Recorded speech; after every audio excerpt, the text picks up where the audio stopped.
Okay, so boom. You finally realize the power of emails and owning your own data. So you create a newsletter and get a landing page fired up. You send out your first email and bloop, it's in the promotions folder. Unless you're an e-commerce company, I'm sorry to tell you, but the promotion folder is not going to help you. This is why you should get ConvertKit. ConvertKit specializes in keeping your email in the primary folder so you can increase your open rates and communicate with your audience. They also have beautifully designed landing pages and squeeze pages for you to capture more emails. I personally love the fact that they have good support. Support from you is everything. If I have a problem, I need to know I can get someone on the line or have a video that answers all of my questions. Hustlers don't give up. They say, yo, let me figure this out. I figured it out with ConvertKit. Now let's start the show.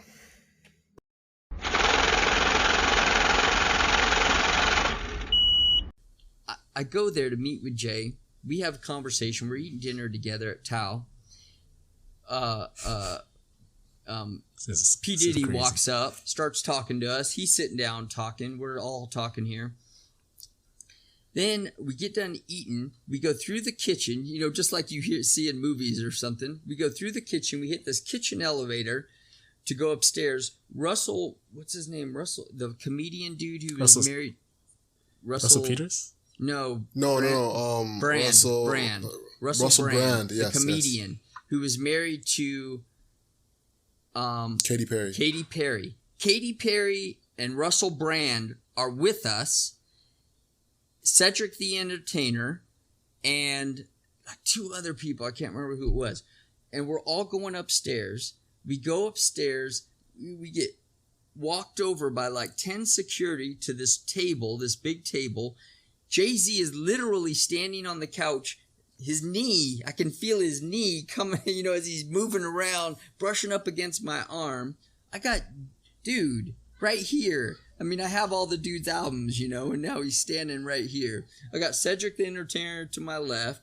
P. Diddy's standing on top of the couch behind me.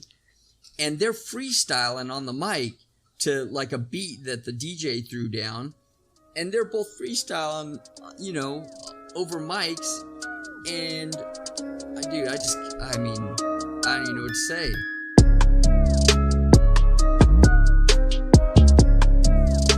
Hello and welcome to the Hustle Over Everything podcast. To introduce yourselves as your host, I'm Alex. And I'm Owen. This is the podcast where we receive stories, tips, and strategies from entrepreneurs who've done it to help you grow your business and take yourself to the next level as a person.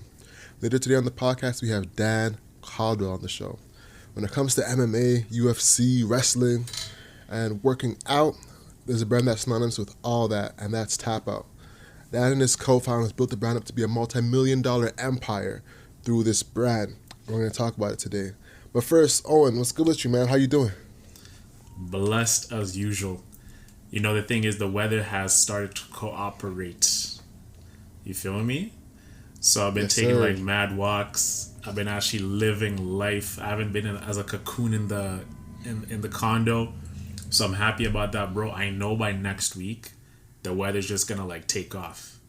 And it's actually going to be summer vibes. But the thing is, 2-week extension by Douglas has been announced. So I got to wait till June to hit up the golf course, to hit up the driving range, to actually have some fun. But yeah, man, I'm just happy about the weather, man. Because the weather, bro, it changes like your whole energy.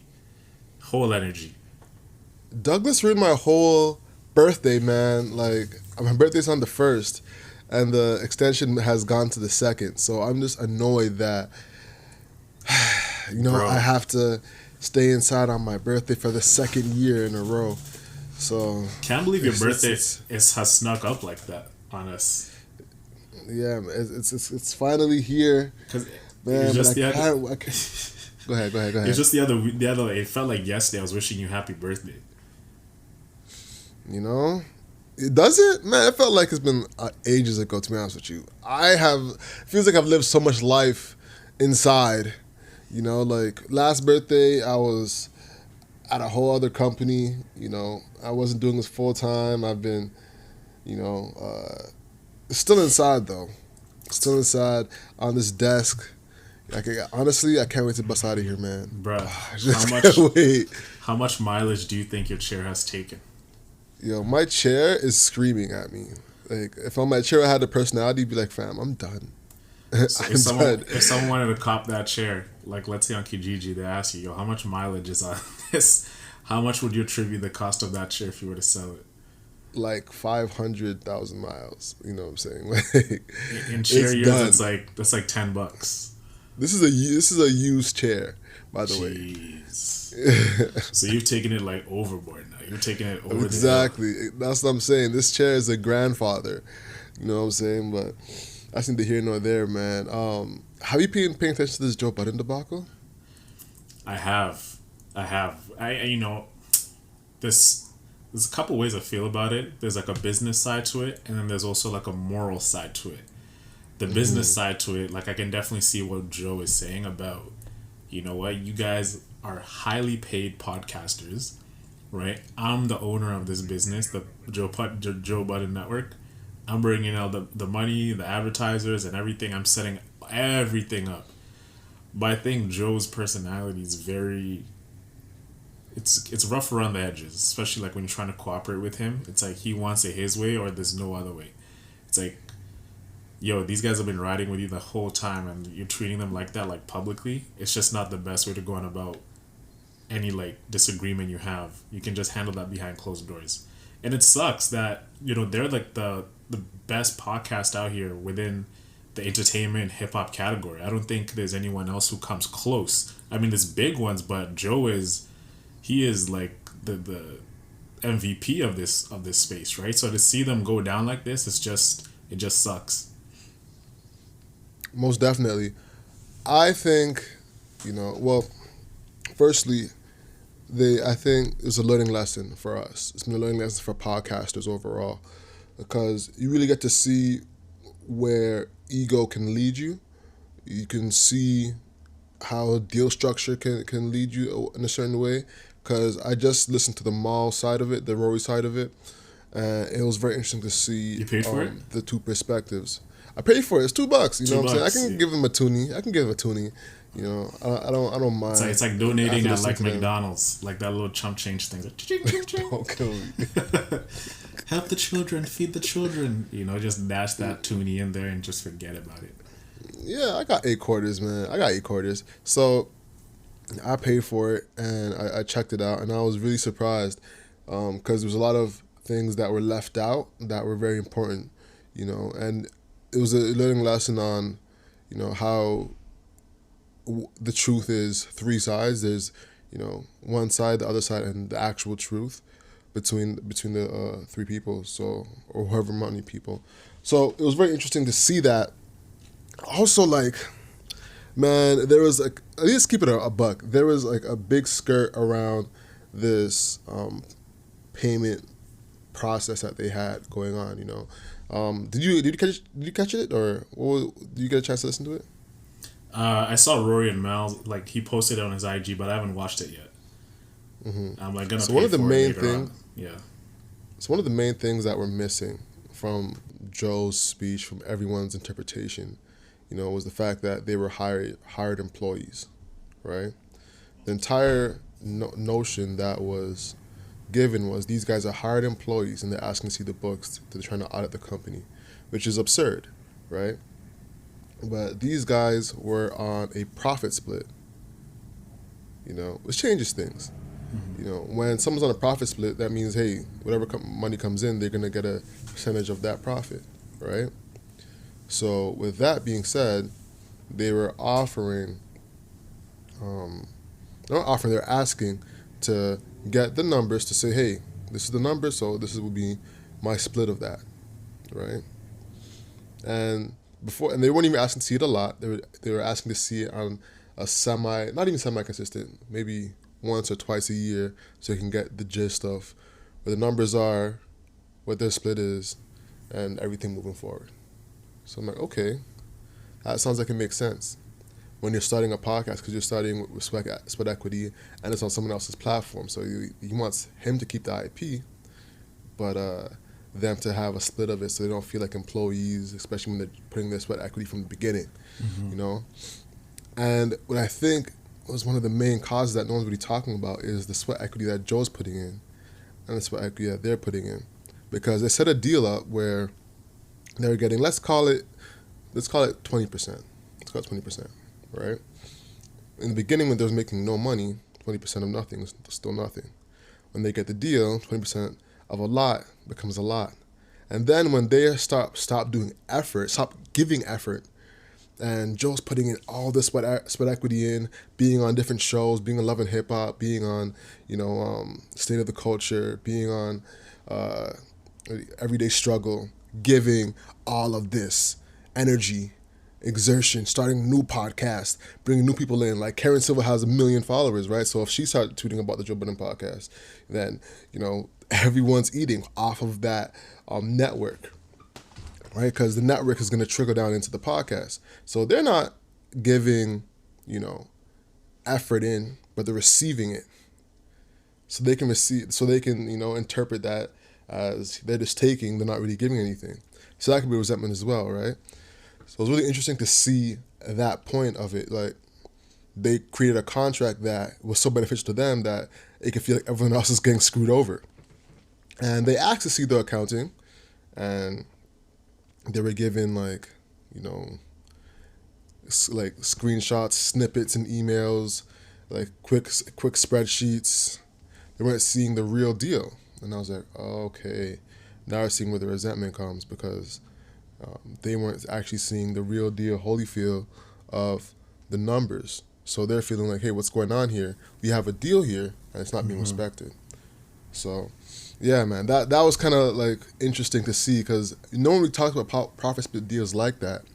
It's usually either equity or you're an employee, one of the two, right? And what are your thoughts? What are your thoughts on the way Joe handled things, like with publicly doing a podcast, firing Rory on the show, just the whole breakdown of it?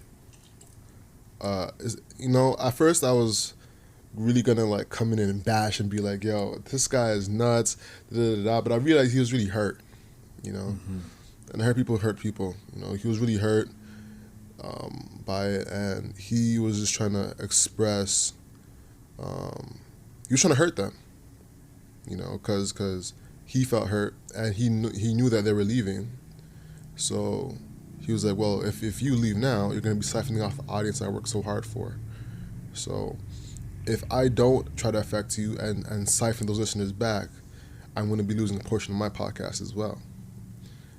So it was like a twofold experience. And honestly, it's a lesson on what your hurt could do in being able to receive it and not dish it out, or at least channel it somewhere else, so you don't do that kind of energy or give that energy to somebody else.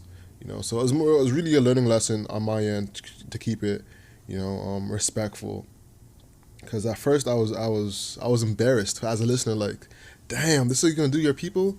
But then after taking a seat, I'm like, me not bash this man as a person, and really realize that like he was hurt, so he was expressing that hurt, and yeah, he was mad, So that was my interpretation of it. Now, how about you?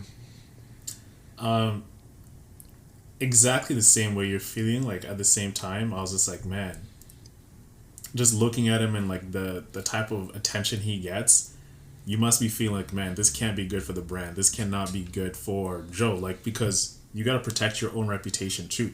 So to go on and do that, I was kind of surprised that he would pull such a move by firing them publicly like that. But I was like thinking, I was like, man, understanding. The mic, by the way, a bit closer. Yeah, I was in there. There you go. Yeah, I was like, a little bit better. Yeah, go ahead. Understanding like how Joe was putting in mad effort just to bring in the deals, like bring in the business, build a network out, and putting on his own financial, like, putting in his own equity, and probably like more than what they were bringing in. Again, I can't make assumptions by that, but just understanding Joe's repertoire, like of being a rapper, his whole career, he's probably put a lot of financing into this thing, and then he also increased his equity up by bringing in business.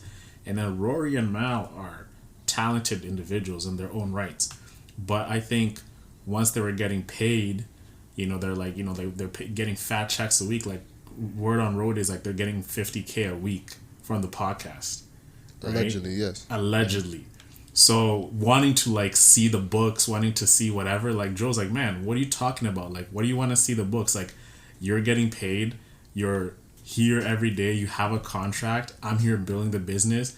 You're not out here on the pavement with me, bringing in Cash App, bringing in whatever, right? Bringing all these people where you can eat, but now you want to see it, right? How about first you go actually and build the business up with me, then we can actually talk like eye to eye, like we're like, okay, you know, you have a right to do this. And I can kind of see what Joe was saying, it's none of your business, right? I can understand that, but like it stings to say that. It stings to say to your boy, it's none of your business, and you've been riding together. And I think that was like Joe's way of saying like, yo, I know we're cool, I know we've been building this thing, but I've been doing way more to like stuff your pockets, right? And putting in my own thing to like build this business up. So it's none of your business, because like, why do you care? Right? Like when you have a contract, you don't have any equity, you're paid like a lot of money. So why do you care? Why do you care at all? So I can see his thing. I just think the way Joe goes in about things and like voicing stuff, it kind of seems like, man, that's not cool. Like to talk to your boy. If you're not saying don't, it's not your business. Be like, yo, mom, I know you want to see this, but this is how I feel about this, and that. So like, I don't think like, you know, it's in your space to see this, right? There's ways to go on about it, but to say it's none of your business when he's part of the podcast. See, a podcast and a business are two different things. Like you can like be a performer on the show, but like to be in the administrative stuff, that's a whole totally different thing. I completely agree. But the thing is that the deal was, see, this is what was, I think, the missing caveat, or the caveat a lot of people are missing, was that the deal was structured to have a profit split deal. So he can legit like stop going to the podcast and not stop. I don't know about stop, but you know, just show up and leave and get paid for everything, right? Mm-hmm. And that is where resentment builds up, because you know, he's doing a job as a host, but there's so many other roles. You know, so Joe's here trying to do so much, and there's only, the staff is still small, still a small team, and he's doing the most to fulfill it, you know, to handle Spotify not being there anymore, and try to grow the company up and you know, handle 7-figure deals. So it can build a lot of resentment up, and I completely see where he's coming from, you know, and I see where Maul's coming from as well. But at the same time, I think they should have had a conversation from time. You know, there were certain things that they probably weren't doing, like having meetings. Mm-hmm. You know, they're probably just like showing up because it's twice a week. So doing a show twice a week and having meetings and all that kind of stuff probably started taking over. Or not taking over, but like slipping. And so that could have been like a huge bottleneck for the business and their relationship. You know, not having meetings about how they're doing, you know, what are the next things on the docket they're trying to work towards. And that's probably like where it is. But one thing that was really important too, though, that I think is needs mentioning, is that they got one side of the accounting before, and there was a $400,000 mistake in it. Jeez. This is what Maul and Roy said on their reaction or response. Response is the word. So I was like, damn, that's something. That's huge. So if there's a $400,000 mistake once, then you are in your complete right to ask again, to say, hey, there's a mistake last time. Do you mind saying it over again? And then if the second time comes around and they're not asking and they're not getting any response, like, so they're telling me the last time there was a $400,000 mistake, and now this time I can't see it. Mm-hmm. You know, that's when I was like, something's off there, you know? And what would be your take if you were in a predicament where you're working with a company, you know, let's say you're working with Hootsuite on a profit share deal, right? And you ask to see their books, and they say yes after a while. And you know, it's a big mistake. Then later down the line, you ask for it again, and they say no. or beat around the bush, give you attitude, say, why? Why are you trying to see the books for? Mm-hmm. What's your response? First, my radar will go off. I'll be like, something's definitely up here, right? Because if what you're saying, it's a partnership agreement, we're profit sharing, and I'm asking to see the numbers, and when I ask to see the numbers, you have some your reservations about it, I feel like I'm getting finessed easily, right? They'll be like, okay, there's something here they don't want me to see that benefits them, but it doesn't benefit me at all. So immediately you start not trusting the people you're working with because you're feeling like you're getting a raw end of the deal. And they've been doing it, and by exposing it all, it's just gonna make the whole thing erupt. Like all hell's gonna break loose. So, I mean, from then on, once I figure that out, man, it's just like, what can I do from here? It's like, A, get legal representation, figure things out, open things up, and just take things according through that protocol. But immediately, bro, the one thing is, you already know the trust is gone. Like, there's no way you can come back from that and try and like work things over, because if it happens at such a scale like that, let's say 400,000, like, that's not something you can. That's a lot of money. It's not like $30 where you can like look it over. Like, no, this is like close to $500,000, right? So immediately, like if we go back, I can easily get screwed over again. Like, what's that one thing? Fool me once, shame on you. That line, right? That's exactly what it is here. Exactly. So, what was very evident was that there was no mention of this in the Joe Budden firing video. And that was very interesting. And I'm not trying to beat this man while he's down. I'm just trying to, speak the learning lesson, because we're all entrepreneurs here. All of us work with friends. All of us work with family. So when success happens, there's some things we need to take into account of how are we treating everybody, how is the business done. This is the first time we really get to see how cash and money can, incentivize people against each other. Mm-hmm. This is the first time we actually get to see that in public and see how it plays out. Usually you hear about it in groups and XYZs, but you don't really get to see it verbatim and see people actually open up and say, hey, this is why I'm doing this. This is why I'm going left. This is why I'm going right. This is why I'm angry, right? Mm-hmm. So it was very interesting to see, and a big learning lesson on our end, because I'm not here to bash Joe. I'm not here to bash Rory and Mal or anything like that. I'm just here to learn and see what we can apply to our audience and apply to ourselves. To learn and spread something that uplifts people. So, but yeah, man, you spent 20 minutes on this. Let's get to the pod, bro. Let's get to it. Dan Caldwell. Enjoy, guys. Man. Enjoy this episode. Yes, I'm really excited about this. Make sure you listen to the Jay Z story. I thought that was one of the best stories we had on the pod for a minute. That was a banger. Word. So y'all enjoyed the pod. Let's get into it.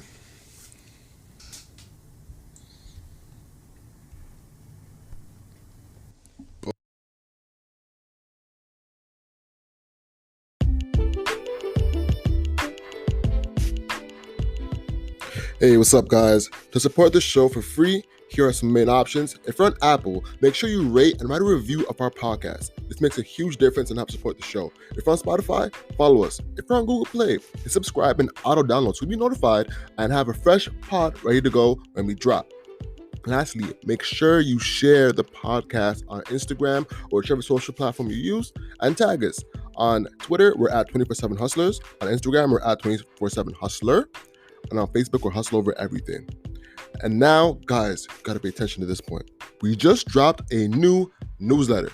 It's called The Underrated. It's a weekly newsletter that breaks down untold stories that highlight game-changing business strategies that shape our sports, music, and culture.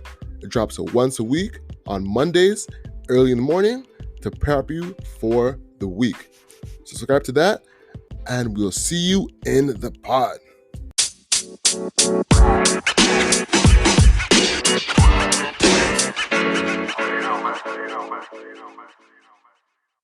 So, when it comes to MMA, UFC, wrestling, and working out, there's a brand that's synonymous with all of that. So I have a gentleman here today. He's hung out with Jay Z and Diddy. He's met Tupac. He's built a business to 9 figures. And he's here on the Hustle Over Everything podcast. Dan Caldwell. Welcome to the show, man. How are you? Hey, what's up, guys? How did you guys know that? I never tell anybody that. Listen, and I don't think it's written down. We do our anywhere. research, man. You know, we got to come correct. We can't come out light. Yeah, you guys must have really researched, because I may have said that in an interview before, but I don't really. I know I've never written it down. I've never said it in a speech. I don't believe. Maybe. I don't know. Yeah, those are some great times. Those are the times you look back and you go, oh my gosh, I can't believe it. This guy from San Bernardino hanging out with Diddy and Jay Z. You've been on one hell of a journey, Dan. Like, just learning about your story and on the come up and on the rise. And, you know, we're super excited to chat more about it. You know, just getting into it, right? Before we get into the Tapout story, right? We want to get to know you a little bit. You know, from the times when you're a young guy and, you know, those days. Talk to us about your come up, right? The days when you're a youth in San Bernardino. How did that factor into you becoming the entrepreneur that you are today? Well, I grew up in San Bernardino, California, which when I graduated was the murder capital of the United States. The year I graduated, and you know, but I never really. I had amazing parents. They're still married today, and so I was brought up in a really tight church-going family. And so outside was kind of like that was outside, but inside our house we were, you know, very church-loving, going family and very tight. But outside the house, yeah, we lived in a really pretty dangerous neighborhood. Me and my brother had been shootouts in front of our house. Some guys trying to break into one of our cars. My mom had been mugged in front of our house. All of our cars have been broken into, houses broken into. But you know, I never felt like we were in danger at all. It was kind of just like, you know, that was the neighborhood. That's just your life. I didn't know there was anything different. Yeah. So I never felt really in danger, you know, been in fights and different things, everything, you know, I'm sure most high school kids go through that same type of stuff. So it didn't feel any different as far as that goes, but I remember always wanting more. So I was always kind of digging into how I could start little businesses. I put myself through high school as a DJ. So I was a DJ in high school with one of my good friends.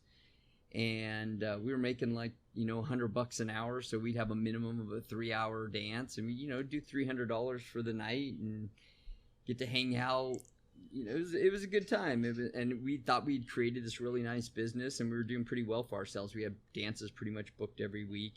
But I think through the time when I started to realize that I had grown up in this kind of neighborhood and I wanted to help other people, I decided I had taken this elective class that they had started at the high school. It was like one of the first times they had put on this class. It was a new class, and it was called law enforcement. So I took this class just thinking, oh, I need another elective. And I took the class and I got kind of excited about it. So I decided to become a police officer. So I thought I was going to be an entrepreneur. And then all of a sudden I veered off left and became a police officer. So I was a cop for the next 7 years. But during that time, I met a good friend of mine as we were starting to think about going through the police department or going into the academy. And I met this good friend of mine at one of my jobs.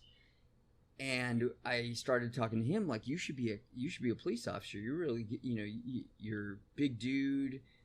You speak well. You're a smart guy. I think, you know, he was good at martial arts, and so we started training together. That's kind of how we met.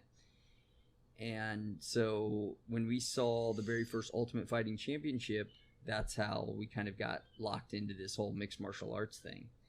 But we became best friends. So we were training all the time and going to train at the Gracie Jiu-Jitsu, and then we started going through the police academy to get, well, we actually didn't go through the same academy, but he worked for a different department, but we both were in San Bernardino County. So that's kind of how it started. That's crazy. Got you. Being a cop and then being an entrepreneur, those are like two different, like, separate things. Like, what got you interested in wanting to be a cop to begin with? Like, what specific thing, when you're looking at those two electives, when you're deciding, you're like, okay, I got the entrepreneurship part, but you could have decided any other thing to choose, but you chose law enforcement. What was it about it that made you decide, you know what, this would be cool to like dabble into? Well, I think, in a lot of ways, there's a lot of parallels for this reason, that as a police officer, you kind of can make your own day. You are working for somebody, so it is a little bit different in that way. But I mean, even as an entrepreneur, you're really working for people, right? You still have things that you have to do and listen to and follow certain guidelines. And as a police officer, it's kind of like, I get in that car, and when I'm in my unit, I'm out on patrol, and I can kind of make up my day as I want to. I do get calls, and I have to go handle those calls. But you're not typically call to call. Some days you get like that, but for the most part, you get to kind of drive around and kind of make up your own day. Mm-hmm. And so that was kind of interesting. And plus, every police officer, I think, it's kind of what I notice is that every police officer seems to always try to figure out some little job, side hustle that they're always figuring out as they work there, because nobody's making enough money, so we're all making like $45,000 a year. Well, that's not, that barely pays the bills. So you're trying to figure out how to do little side hustles, to keep some money in the pocketbook. And you want to drive a nice car. If you notice, every cop has got like a big lifted 4x4 truck or something, so you can't afford no truck these days unless you got a side job. So you're always trying to figure out some side business to run at the same time. And for us, it was just, I think it's kind of glamorized when you first get into law enforcement. And of course, I still like it. I still enjoy the excitement of it. If I was still in law enforcement, but of course, the climate isn't the best right now. It's a dangerous thing to do right now. Mm-hmm. And but I think typically when your mindset is that you want to go out and help people, there's a lot of chances to go out there and do that when you're out there on patrol. There's a lot of people that you're typically dealing with victims who are hurt, or have been beat up or shot or whatever that is. So you're first on scene. You're the first person to talk to this person that's just been shot or just been stabbed or just been beat up or whatever that is, or something's been stolen from them. So you're their first contact, and how you contact them and how you leave that relationship or start that relationship is, it can be pivotal for them and how they take on the rest of that, trauma. And so for me, that was kind of that part about it. I always liked being able to help people. And so that first contact, being able to come to somebody and, try to console them and tell them you're going to try to help them and figure things out and things are going to be okay. I enjoyed that part of it, especially if you can come through and help them out and actually, maybe get their property returned to them, or get them to the hospital safe, or whatever that might be. And you get a chance to save, not all the time, but you get a chance to save lives. And it's pretty crazy. there's not many jobs that you can actually say that I'm out there saving a life, doing, doing compressions on somebody because they're dying, or holding, blood squirting out, and you're trying to hold on to a wound or something, and trying to save them. So there's not many jobs that you can say that you get to do that. Maybe fire, medical, doctor. There's some other jobs out there, but for the most part, there's not too many jobs that you get to do that. So it's pretty exciting as far as that goes. But as you know, entrepreneurship is exciting too. So you're kind of just, if you have entrepreneurship in your blood, you're kind of drawn to different excitement. Exactly. And whatever that might be. And so, it's just, I think at some point I just got dragged from this side of the tracks over here to this side of the tracks. Mm-hmm. And it became kind of our life force. When we started doing it, we just got hooked.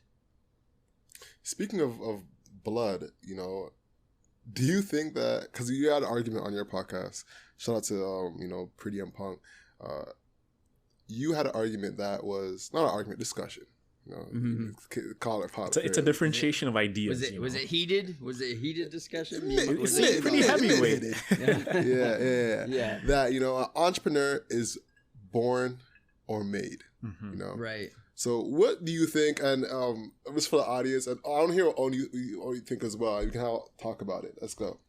We can air it Well, out. I still think that there's a little of both there. You know, I think we kind of hashed that out in a way. She thought that entrepreneurs were made, and I thought they were born, and I thought that they were made. And I just felt like that, hey, if you don't feel like that you can become an entrepreneur, like if you can't, if then, you know, it's kind of like when we start doing that to people, like, oh, you can't be an entrepreneur because you weren't born an entrepreneur, and so I just wave you off. You know, I know you're, you know what, we don't want to start dissecting humanity like that. Like, you're not good enough to be a doctor, you just can't be a doctor. I'm sorry, move along.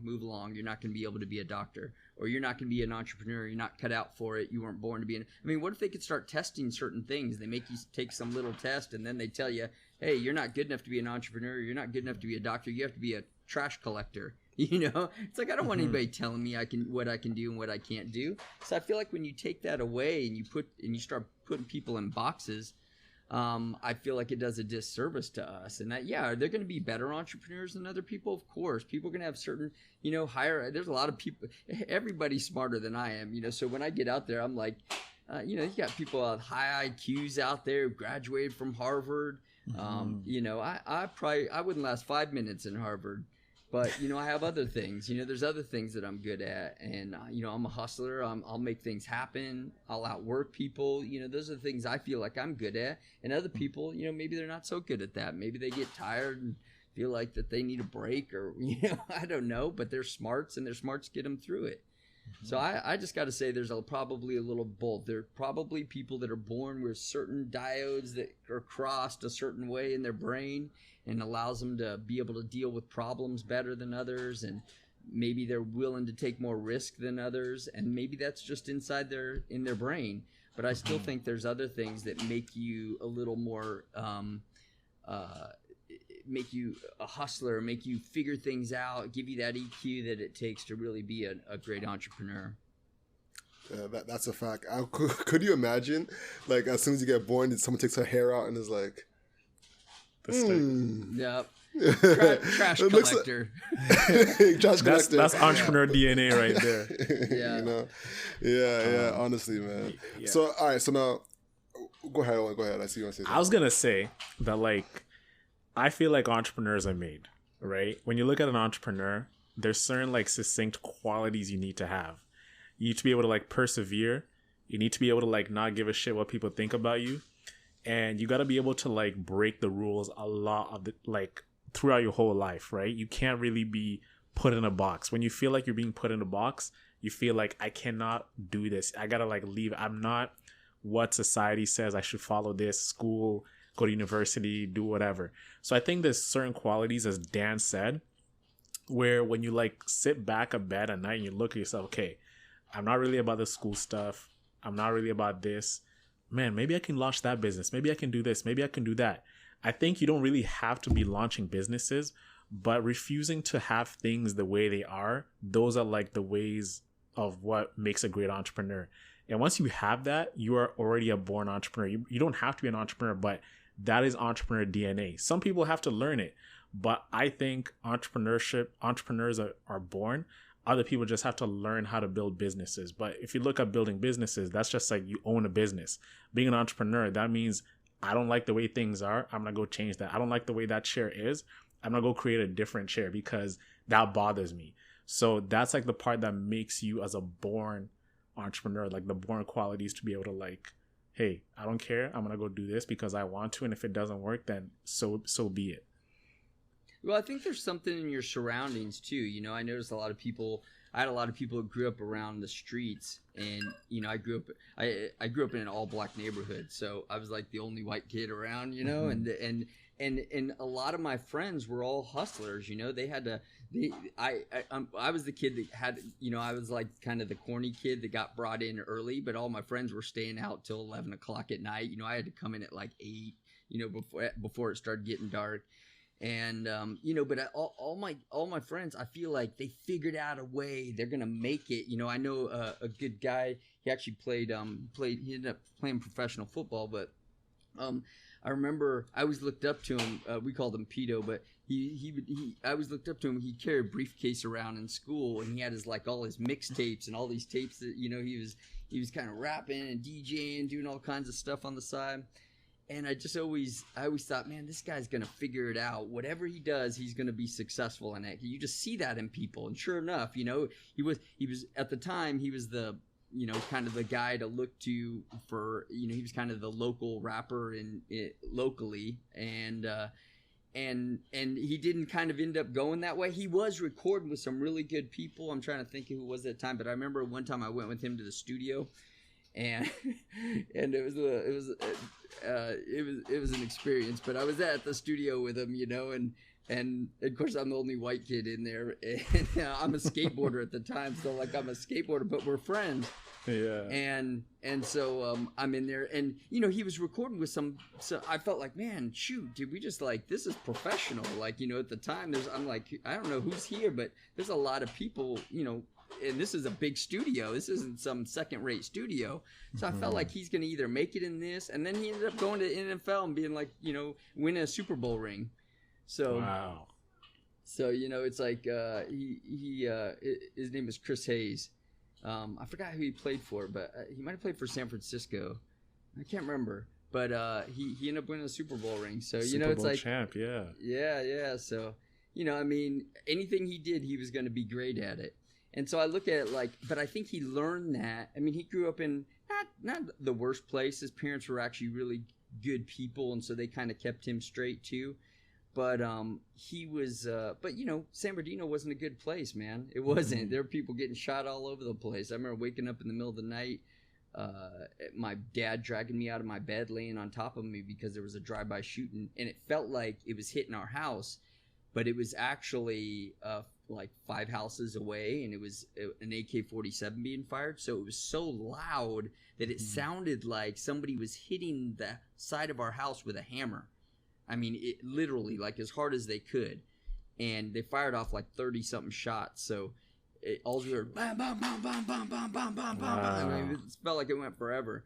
Long enough for my dad to be able to clear 2 bedrooms and get into my bedroom, drag me out of my bed, and lay on top of me. So, it's it was, but it just wasn't the best place. But we figured it out. You saw a lot of guys there who just like, hey, I don't care what happens, I'm not going to let it stop me. And I feel like it was their environment that kind of made that happen. Man, that's crazy. So now, at what point do you start Tapout? You were doing, was it Muay Thai or Jiu-Jitsu?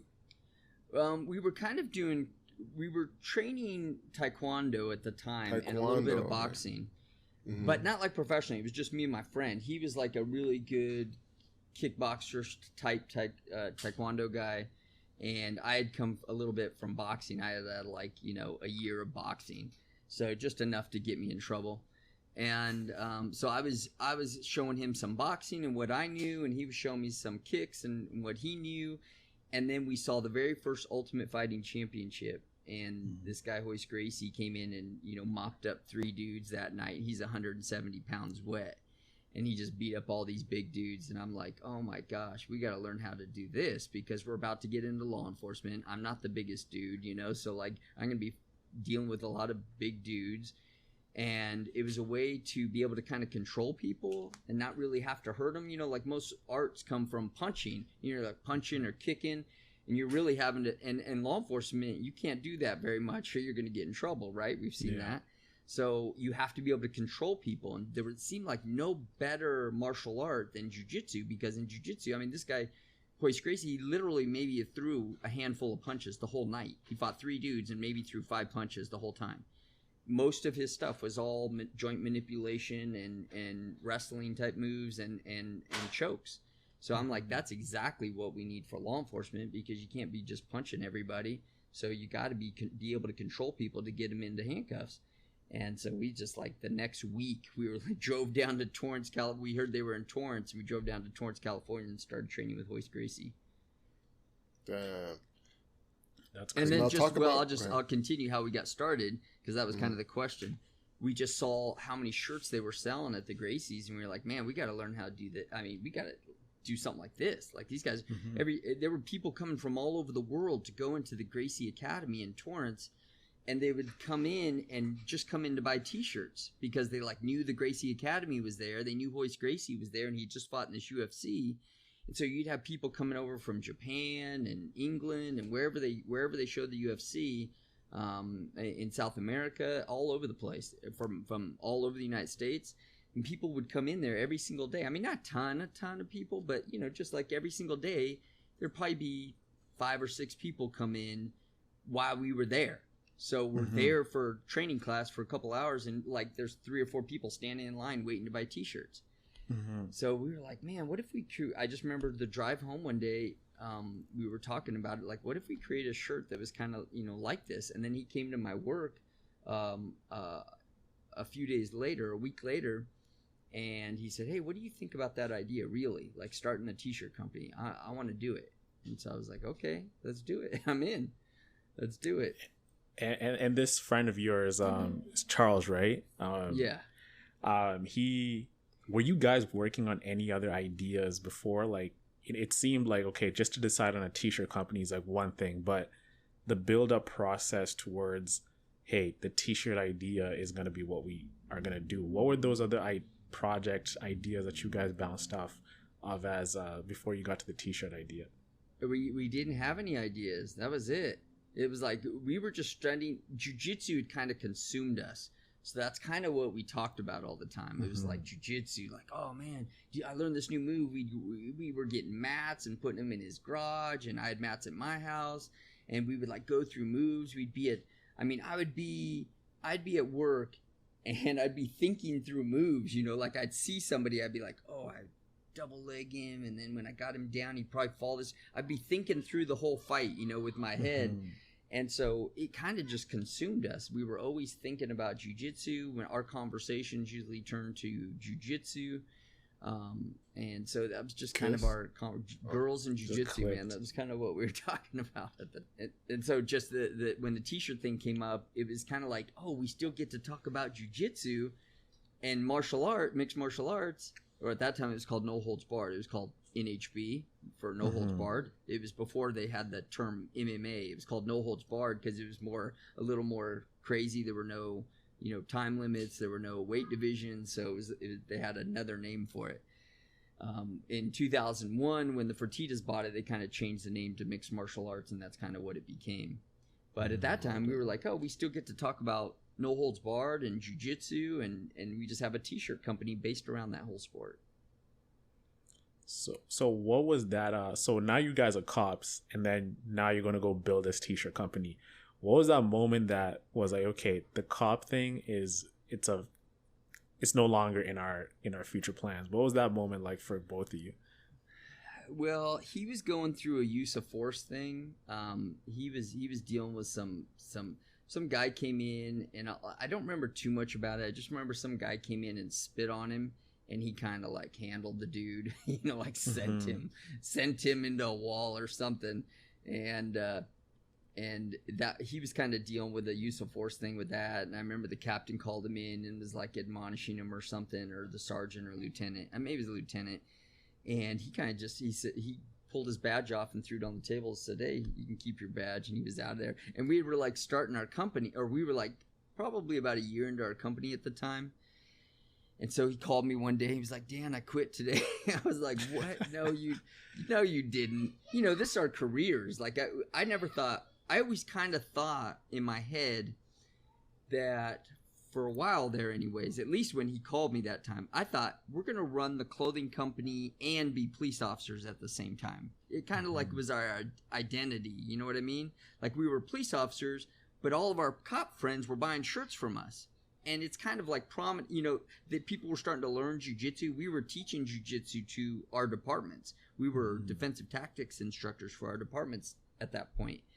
And so we were teaching jiu-jitsu. So I just thought our identity is we're going to be police officers, and we're going to own this like small clothing company and sell to our friends and at different events and stuff.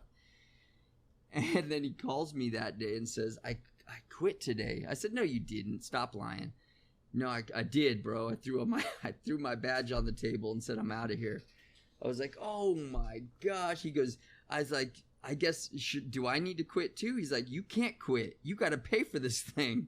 You got to pay. We need the seed money. Yeah, you got to support the company. So I was like, oh my gosh. So I stayed on for like another 3 years before I ended up quitting too. How was the business doing when you quit? It was paying the bills a little bit. It was getting close, you know, like kind of paying the bills. I think it was paying us at that point. We were paying each other about $1,000 each. A month? And then, yeah, about $1,000 a month. And then like paying our bills. So like, I can't remember if it was like maybe like his rent was like $500 and mine was like $800 or something like that. I had a condo, but I was living in a cheaper area. I was still over in San Bernardino area. He'd moved to Huntington Beach and he was renting a room from somebody over there for like $500. And Dan, what year is this, by the way? This is like 2002, I think, when I quit, right around there. So we started in 97. 97, yeah. We didn't start really selling shirts till 98, and then we didn't go on books until 1999. And how were you guys selling your t-shirts? Like, what was like because e-commerce was still evolving around that time. So what was like your mode of actually distribution? Well, we were an e-commerce company. I'd like to say we were one of the first clothing e-commerce companies out there, because this is 1998. You know, we're selling online. At that time, you did a transaction that was kind of weird. You had a shopping cart on your site, but when they did an order, when a transaction went through, all the credit card information came through an email. So it was kind of weird how, like, once they hit send, it generated an email with all that information, kind of like a PDF or something, and it would send that to you in an email. So when you got on, you looked at your emails for the day, and that's where all your orders sat. And you would click on them and you would print off the piece of paper, and then you would type all that information into a credit card machine. So you had to manually process all your orders.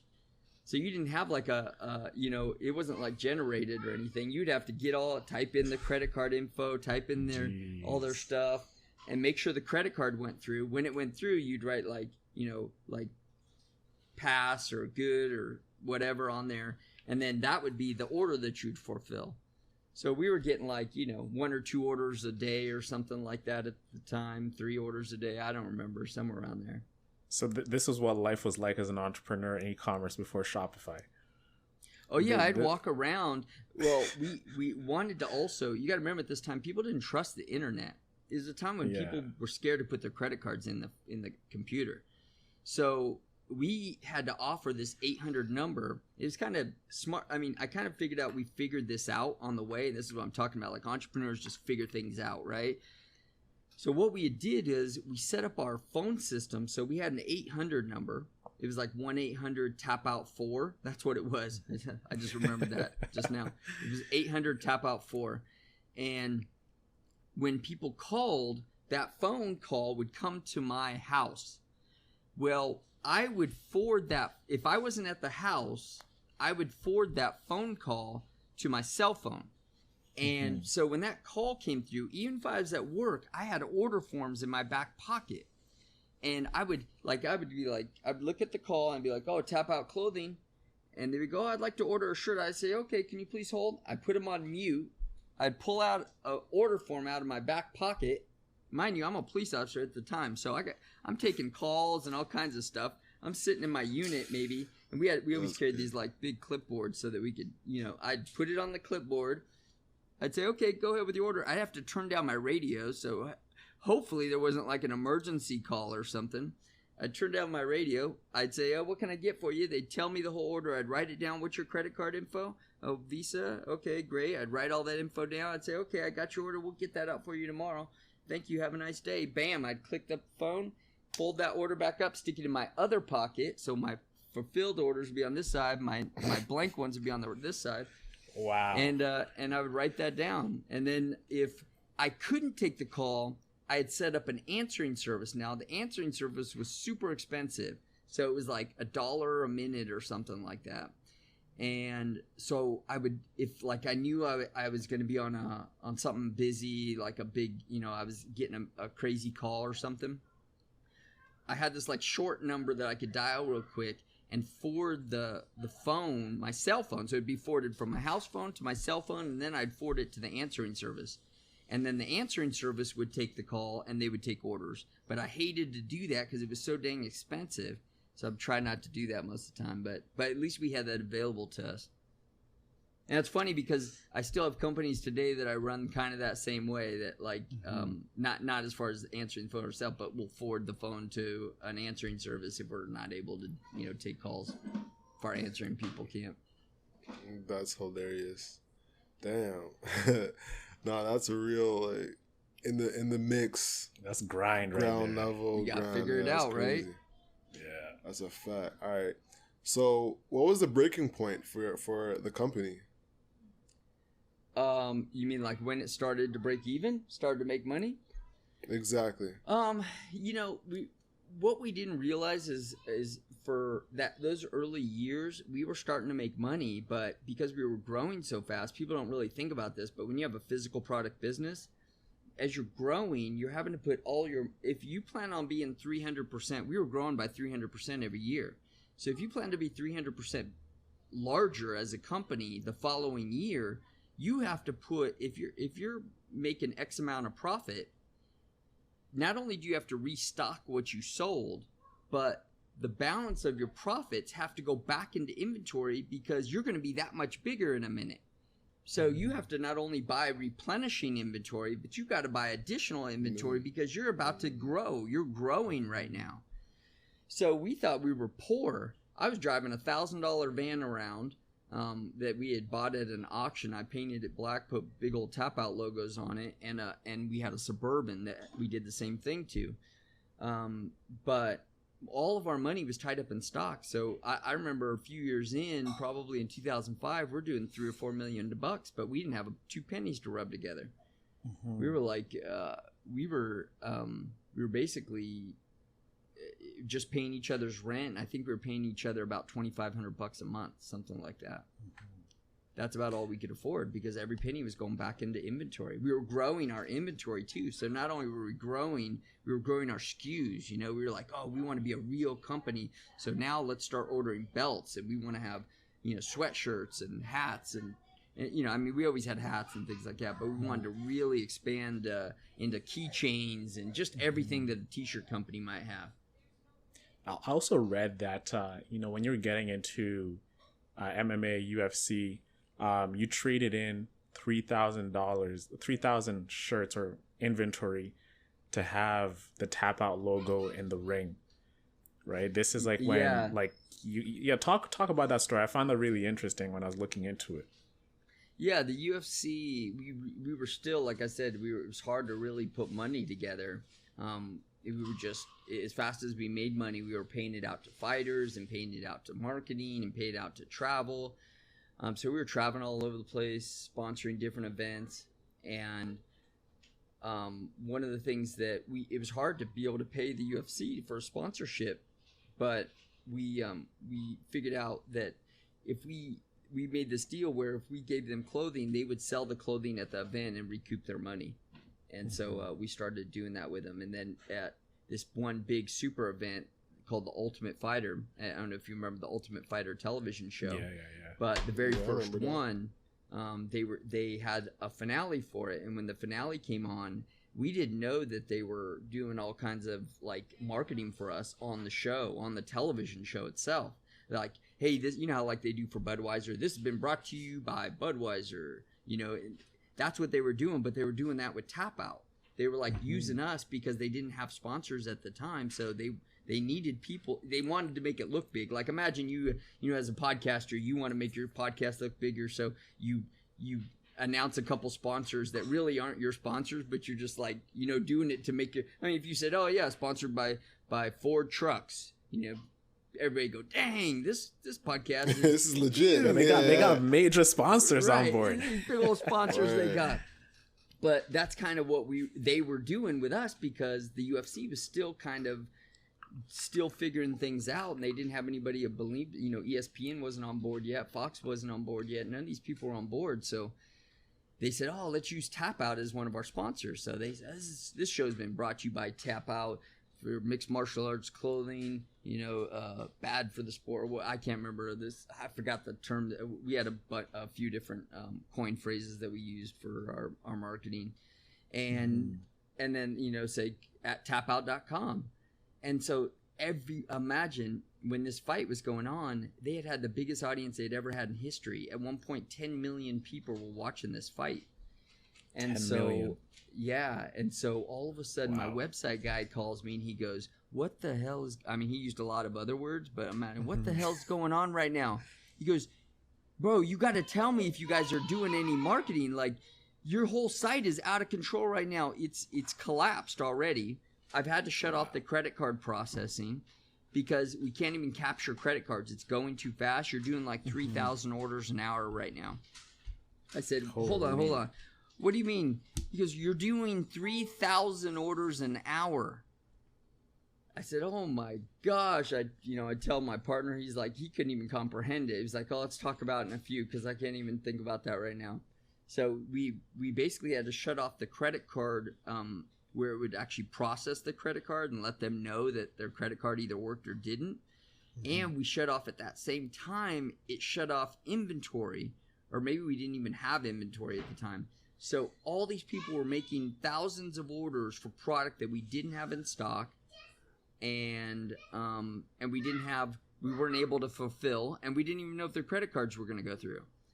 So all we could do is capture the credit card, and then we had to go old school and manually input every single one of them.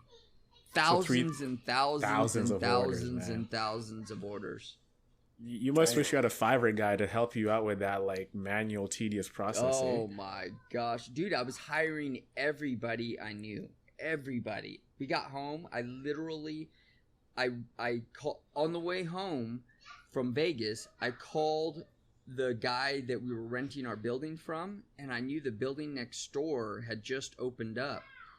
And I said, I want that building, whatever it is. I want that building next door to us. And I ended up cutting a hole in the wall between us. It was like this business park. And I cut a hole so we could just walk straight through into the one next door. I literally did that in like 3 days and created this one unit. So we had 1,900 square feet, and we took the 2,700 square feet next to us. And so overnight we were there. And then like within a month we took the, what was that next one? I think the next one was like 10 or 12,000 square feet. So we took the 1,900, there was one in between there too. So 1,900, then we took the 2,700, and then we took I think that one was about, the next one over was about 2,000, and then we took the 12,000 next to that one. So we just kept building out, taking the whole complex up. That's insane. That's insane growth. That's crazy, man. Wow. 3,000 orders an hour. Yeah, it's like, we were growing pretty gradually, almost to the point where you could almost just say, hey, we're growing 300% a year. I mean, I know right off the back that we did 30,000 our first year, 29 something, 100,000 our second year, 300,000 our third year, and almost just under $1 million our fourth year. So, you could almost just kind of say, hey, we're going 300% a year on the dot. And then that big show happened. So now let's talk about this. Like, what were you doing to grow? Was it the marketing that you were doing? Were you always in gyms? Like, walk us through that marketing strategy that we were using to grow on a consistent basis. We were just trying to be everywhere. Anywhere that we knew our customer would be, we knew we needed to be there. So there were guys throwing jiu-jitsu tournaments all over the country. And I would fly out with 2 Rubbermaid bins filled with clothes, and I'd throw 2 banners on top. And I would go to the show, and I would set up a table. They'd have a table set up for me. I'd pay like $500 to sell there. And sometimes we made money, sometimes we didn't. Sometimes we'd come out of that show with $3,000, and sometimes we'd come out of that show breaking even. But we knew the important part is that we were there. They allowed us, when we paid that $500, not only did we pay to sell our clothes there, but we had banners up all over the place. So it was almost like, most people would just pay that $500 to just market.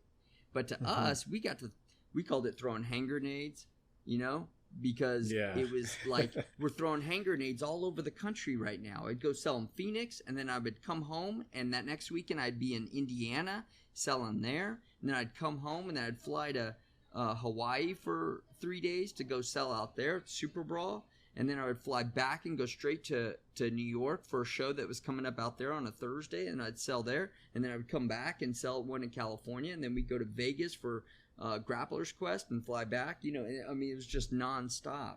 We just, you know, we found places, little places. It's hard because that's what kept us going, you know, to be able to sell at those little places like that. Imagine it just kept income coming in. It kept us marketing. It was like small little wins that you could kind of like pat yourself on the back for, because every time you do a show, you knew you got 100 plus t-shirts out there at that show. Plus you had banners hanging. Plus they would do like a little, there was like a news sites, little bulletin boards and news sites that were on the internet that were covering these events. So they would have pictures of the event, and you would just be like, we'd thumb through all the pictures on the weekend and go, oh my gosh, look there's a tap out. Oh, look there's a banner right there. And you flip to the next one. Oh yeah, we had like 3 guys who were fighting for us in that event. And you could see, oh look you see his shorts real good. Oh look, he's coming out. He's got the big tap out logo on the front. You know, it was like that was the little wins that you get. You could pat yourself on the back for and go, look, we dropped all kinds of hand grenades today. So when you look back, Dan, right? What are some things that you think made the Tapout brand resonate with a lot of people for it to pick up a lot of steam like that? Because when you compare it now, like with Facebook, you can really get into people's heads with marketing and everything, but you came out with a t-shirt and just gradually people start falling in love with it. So what are those things that resonated with people about the brand? Uh-oh. You got a little one up. Sorry, guys. It's all good. It's okay. Let's take a quick break, and we'll get back to the show.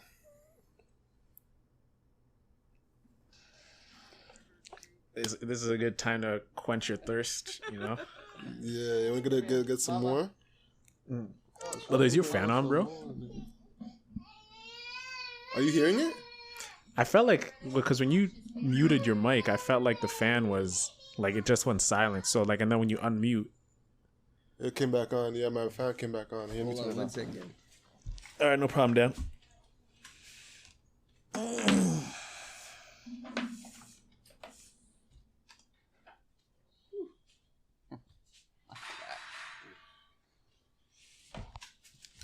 I'm back. It's kids, Back in man. the saddle. You know, I know. I got little ones. running family around. life. Yep. I feel you, man. All right. So what was the question? I forgot what the question was. I was saying, you know, when you look back at it, the Tapout brand, what really made it resonate with people the way it did to make it that successful at the time? I think what we realized early on is that, and I feel really lucky that we realized this because it takes a long time for some people to figure this out. But we realized that that t-shirts are just a t-shirt. And the reason why people wear your t-shirts is because the way it makes them feel. Or anything. Why they use any products. It's because it's the way it makes them feel. If they buy, I mean, for a few reasons, like if I were to buy some organic, you know, hair gel or something, part of that is, yeah, it makes me, you know, it's like I'm using organic hair gel, but a lot of it is, you know, too, I want to feel like as a person that I'm doing my body well. I'm using organic this and organic that. I eat organic. Mm-hmm. It's like, how do I feel as a person overall when I do that? You know, when I wear a certain shirt, when you wear the shirts that promote your own clothing or your own brand and your own company, it makes you feel a certain way, like makes you feel like, hey, I'm working. You know, it's like, this is what I stand for. When people see you and ask you, hey, what's that shirt about? You get to explain it, you know, and it makes you feel a certain way when you put that shirt on. And that's kind of how Tapout was. We knew that because we'd put this shirt on so many big fighters in the UFC. I mean, you got to remember early on, because we were training in the sport and the sport was really small. If you look at those early UFCs, we had guys fighting wearing our clothing because they were guys that we trained with or guys that we knew, a guy who knew somebody who was training with that guy. so we could get to those guys. So they were all wearing Tapout shirts. And so when people were into the sport, they would want to wear a shirt because they wanted to be like those guys. Those guys got to fight in the UFC. They were tough dudes, big guys. When they put that shirt on, they felt like those guys, like a suit, like they felt like Superman for a minute. You know what I mean? And so people want, it's a feeling. I mean, you got to remember this t-shirt, this is a plain t-shirt right here. There's nothing on this shirt. This shirt cost me, I got a pack of them for $15 or something. 3 of them for $15. They're $5 each. Why will I buy why don't people just buy this shirt? Why are they going to pay $25 for a shirt rather than $5? The only reason why is because it's the way that shirt makes them feel. And so once we learned that, all of our marketing kind of went based around like, okay, people want to be these people. And then we kind of learned that they kind of wanted to be us in some ways, because we were out traveling all over, and we started to kind of cover that early on, kind of like social media does now. But back then there wasn't really social media. So we were doing it in magazine articles and through small videos that people were making, small little like short documentaries. And then we ended up getting our own TV show. So we had our own TV show for a few years. And so, all that stuff kind of covered us as being who we were, and we were out there being kind of crazy. People thought we were all crazy, but we really weren't.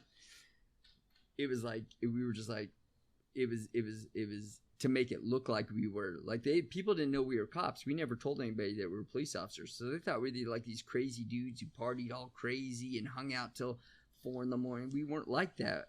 As soon as the fights were over, we went to dinner and we talked about all the great times we had, and then maybe we went to a movie together. We did. Everybody else was at the after party, partying, drinking, getting tables and bottles and girls and whatever. And we were at the newest movie at the AMC theater watching the newest movie. It just came out, the new Batman movie or something. Yeah, man, because you guys look like rock stars. People will be thinking out partying and everything. Yeah, we just weren't like that. We want people to underestimate us. We want people to think, oh, these guys don't know what they're doing. They don't know how to create a business. They just fell into this or something. They're about to collapse. I mean, the truth is, not that police officers are the smartest dudes all the time, but they're good at figuring out problems and figuring out how to fix problems and get around them because they have to. They don't have a choice. So we were good at that. We came into a situation, we'd analyze it, figure out what we would do. We'd talk about it like, here, this is what we have to do. You do this, you do that, and I'll do this. And we go out and do it and execute. Dope. And one thing I want to touch on as well, because I think it was very important in regards to your story, is the makeup that you guys used to wear, the bandana that you used to rock all the time. Yeah. Talk to us about that, because that was intentional, right? Yeah, it was early on. Charles had came to us, and I remember we had this show at the small Indian reservation in California, and Charles said, he came out and he goes, man, he was like literally upset because we had passed out all these like discount flyers, and they had like I think he had a picture of some fighters on one side or something, I can't remember, but they were all over the ground, and he was like, this is never going to happen again. He goes, we're going to make ourselves into like superheroes where people are going to get us and they're going to want to hold on to this card like it's a baseball card. And they're not going to want to get rid of it. They're going to have to look at it for like 4 days and just stare at it and try to analyze it and figure it out. And so I wasn't sure what he meant by that at first, but then we started having some phone discussions and talking about it.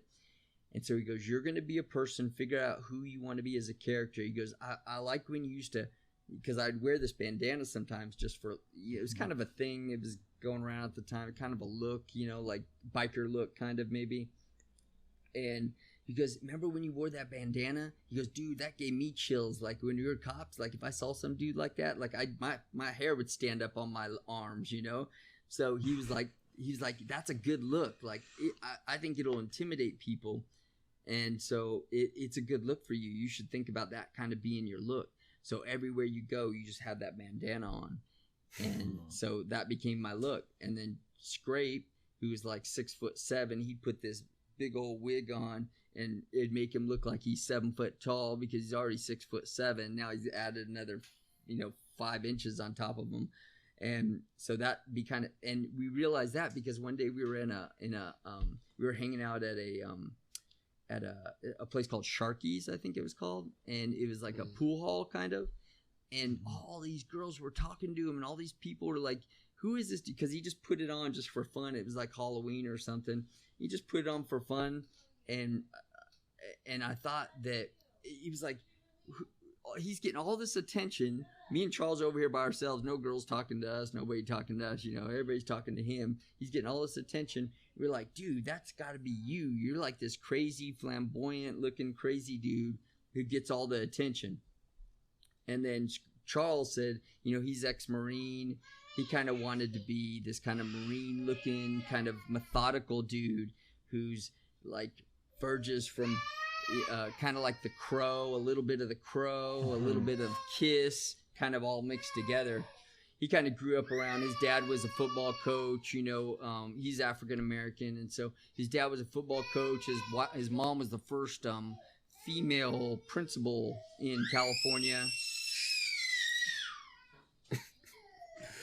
It happens, man. First female principal. Oh my gosh. First female principal black female principal in California. So there was like, he kind of came from this kind of highly educated people, and he would hide his Kiss albums because he didn't want his parents to see his Kiss albums because he liked Kiss growing up, But he liked all kinds of music, but he just remember he always liked Kiss because of how crazy they looked. And he listened to a lot of, he was big into like Bootsy and a lot of, African American music at the time. So he always thought it was so weird that he was listening to Kiss. He goes, dude, if I told my friends I was listening to Kiss, they'd like laugh me out of the room. But he goes, I loved them. And he had that Dress to Kill album, and he always liked that. He always like remember that album, had that album, and so that he was like, so it's gonna be partly Kiss, partly military, and kind of a mix of all that together. And so we just kind of mixed it up, and we said, hey, we're gonna be these characters and we'd taken this a little bit from FUBU too. Like if you listen to Damon John's kind of how he started his company, they became all the characters on their own hang tag because they didn't want to pay models. They had LL Cool J, but they didn't want to have to pay all these models to be on their hang tag. They were kind of like, the whole thing is for us, by us. That's what it stood for. So I remember taking one of those tags because I read an article about FUBU, and I remember stealing one of the tags at the store one time and like putting it in my pocket because I just wanted to have this kind of inspiration because they were doing pretty well at the time. And so I had this picture of all of them, and I'd read that article that this was the actual owners. So I was like, this is the owners of FUBU. So I'd like walk around with this tag in my back pocket for like months. I probably had it for like almost a year till it just disintegrated in my pocket and it wasn't good anymore. But, so we just wanted to have this kind of look where people knew who we were when we come through. He goes, everybody's going to know exactly who we are when we come through the door. And they're going to be interviewing us. We manifested everything. Like, we're going to have a TV show. We're going to have our own video game. We're going to have, we're going to have our own whatever. And all of it came true, We ended up having all kinds of stuff like that. Our own TV show. We were in a UFC video game. We were, we had our own Topps cards. Unfortunately, Charles didn't get to see that. It was after he passed away, but pretty crazy stuff. Man. My condolences to Charles, man. You and Charles, Dan, you wanna take a break? Should we take a quick sec? Keep it pushing. They're okay. They're just two little ones. Not. She just woke up. She's not having a good day. Oh, okay, got it. Let's keep it pushing. Yeah, let's keep it pushing, man. So I know, like, one of the things, building a business it's a grind, right? And you had, I read that you had this no plan B, saying between you and Charles, like, you guys believing, hey, no plan B, no plan B. Talk about those days when things were tough, because you guys had a meteoric rise, but those moments when things were tough, what were some of those like low moments you both had when you guys were building the brand? Yeah, we had, lots of them it was constant. You're always dealing with problems in the company, always trying to figure out how you're going to pay bills. I part of what we were is we had give it to mama. Give it to mama. we had let's take a quick break. Oh boy. All right, guys, we're back. Oh, no, ask the question again. So, Dan, I know you guys had a meteoric rise to success from like the late 90s to early 2000s, but you know, with any business, there's a lot of low moments. So what were those low moments between like you and Charles that, you know, where you were so close to quitting, but you had each other to tell each other, you know what, let's keep going, let's keep fighting because we're closer to success than we were yesterday? Oh, yeah. You know, there were always moments, and there was always something. You know, there's always a fire. You guys know, you guys are entrepreneurs. There's always fires. There's always something that you're dealing with. But we had early on, we got tattooed up because up to our neck. And a lot of that came from us just telling ourselves there was no plan B. There was no way we're going back to law enforcement because that would have been an easy escape. We could have went right back to a department, got hired on. And just said, hey, it was a good try. But as soon as we got these tattoos, we knew there was no going back. And that's the only thing we ever wanted to do. So we weren't going to do anything else. So this was it. So we either had to make this work or I don't know what we were going to do. So we just kept pushing forward. I mean, a lot of the wins helped us. You know, when you have these little wins constantly, you guys know this. When, you know, you get a great podcast and you're like, oh my gosh, we just got this guy. That makes you want to go, you know, that carries you for another few Makes weeks. you want to go harder, yeah. Yeah, and then you get this meeting. You're like, oh, yeah, we got this meeting with this big company. This is great. You know, you get excited for another few more weeks, and that carries you for a few weeks. You just have these things that keep getting you past those moments. So, I mean, there were 1,000 moments, 1,000 times when people, I can't count how many times they tried to shut off our merchant account. We didn't have the money to pay off these clothes. I was just talking about yesterday. I can remember driving clothing and knowing I didn't have the money to pick up those clothes. I knew I needed those clothes, but I'm formulating in my head what I'm going to say to this guy so he'll let me take the clothes and pay him later. And I got tears coming down my face and I'm a mess. You know, I'm trying to figure out, like, I can't believe I'm in this situation. I don't have money to pay my rent. I don't have money to buy these clothes. I got other clothes that still need to be made. Not just these clothes. I have other clothes that need to be made that I can't afford to pay for. It's always something like that. You're constantly going to come up against things like that, you know, in as an entrepreneur. But you just keep pushing forward and figuring things out. Sometimes you got to stand back and go from 30,000 feet. Go, is this really? You know, it's like sometimes I get like that and I get too tied up in the business. I think, oh my gosh, we're out of this shirt. This is one of our big sellers. And then I just stand back and if you look at it from a different perspective, you'd have, oh man, everybody must be looking at this on our website right now going, they're sold out of this shirt again. I knew I should have bought it. Next time it comes up, I'm going to buy it as soon as it comes up. You know, the customer's looking at it totally different than we are. I'm feeling sick to my stomach because we're out of our best-selling shirt.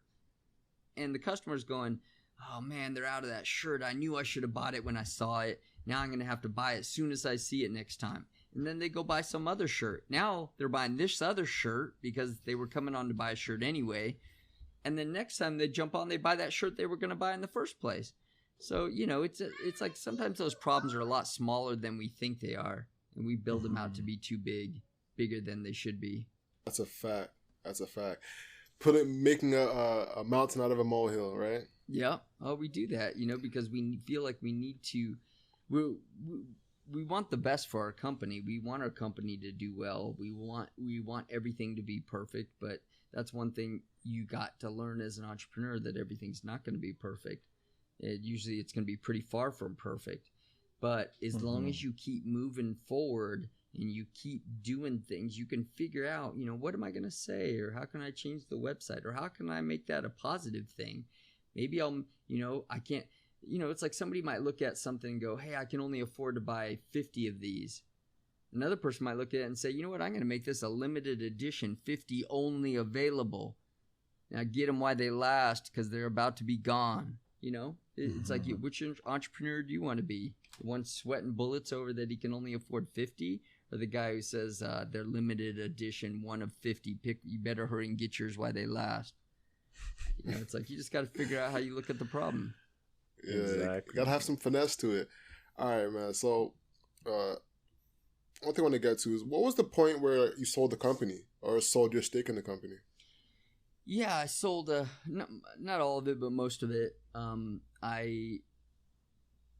When Charles, you know, unfortunately he was killed by a drunk driver in 2009, and I just didn't have the stomach for it, really. I didn't feel like doing it at the time, you know, because we'd talked every day, talking about how we were going to build this company and the things that we were going to do and implement this, and oh my gosh, we're going to have this. I mean, he died the day we had got our very first non-MMA cover. We were on the cover of Dub magazine. We were doing our photo shoot for Dub, and wow, you know, we had our Ferraris and Lambos out, and we're all taking all these photos. He's got his Porsche and his Mercedes and Bentley, and you know, and I'm shooting with all my cars, and Scrape shooting with his cars, and you know, we're doing this shoot, and it's the first shoot. We're like, you know, we're like inwardly, we're talking. We're just coming back from a show that we were selling at in Ohio, and we just landed, and we came straight here to do our photo shoot. And I remember him coming over to me right after the shoot. It took all day with, you know, this big crew out there shooting us, and they did some video and stuff. And if you catch some video of him in his office, it's like an all white, almost like Superman's lair. It's kind of what he wanted to look like. You'll see him getting an interview in there, and that was from Dub magazine. That was the day he died there. But after we did the photo shoot, he came up to my house. I lived kind of close to the office at the time, and he came to my house, and he like, I was like surprised that he was there because he never stopped over at my house. I mean, when I first got the place, he came over to my house because it was nice and it overlooked the whole valley and had a pool, and it was a nice place. And so he would come over there to, you know, kind of check it out. But after a while, you know, he just never came over the house anymore. We just talk on the phone.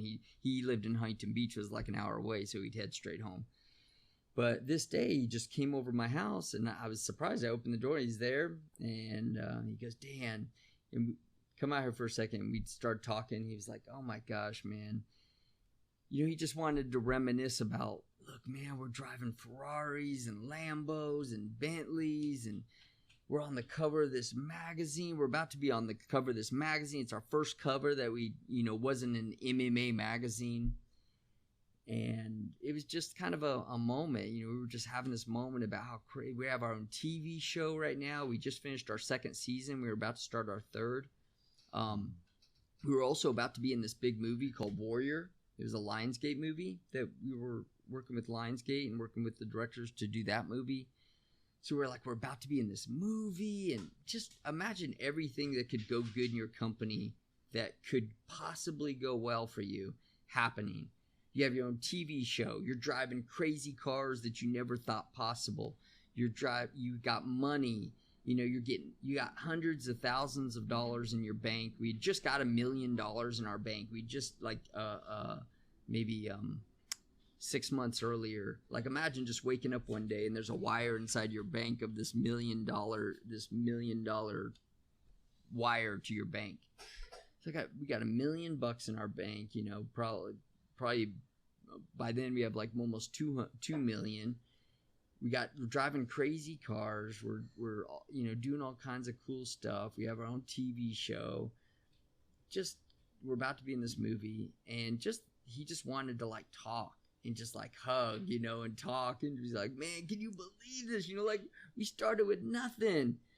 Started from the bottom, you know. Now we're here. Check this out, man. This is crazy. You just want to pinch each other. You know, just like when only you two, like, imagine right now, like, imagine you guys, you know, this business starts to, you know, become something for you guys. Next thing you guys are making, you know, you got $5 million in the bank, and you're talking about, and you're like, remember those times that we were interviewing that dude from Tapout?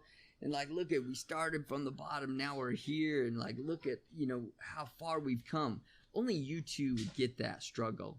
You know, there's nobody else who you can talk to about that struggle. There's nobody who understands what you guys went through, you know, the hardships, how you started, the conversations that you guys had. We'd sit in Carl's Jr.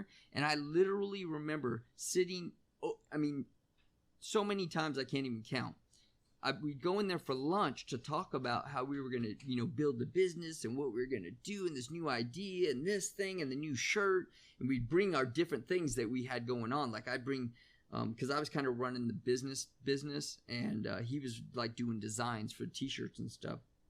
So he would come with all his new designs and I would come with like all the things that we were going to change on the website and different new products that we were going to implement. And we'd just sit there for hours and we'd have lunch at Carl's Jr., dinner at Carl's Jr., and then they'd have to throw us out because it was 11 o'clock and everybody had to get out of the place. I mean, we did that so many times I can't even count. And it was like a midway point between Huntington Beach and San Bernardino, and it was a place for us to meet. But, you know, there was just nobody else I was going to have those conversations with. And it just, when he passed away, I was like, man, I just didn't feel the same about the business anymore. It didn't have that same juice for me, that same energy that I wanted to have, you know, that excitement about talking about, oh, what's the next thing we're going to do? So I was just like, man, if I could get where I didn't have to like do the day-to-day, take money off the table, continue to work for the, you know, be a part of the company. I still owned a piece of the company and I still stayed on for another 5 years. You know, that would be a better scenario for me. And that's what I did. Awesome, man. So it's tough. Yeah, man, it's tough, bro. Like when you lose like your right hand man, like you guys have been in battle together at the trenches. It must be tough, Dan. Battle. Yeah.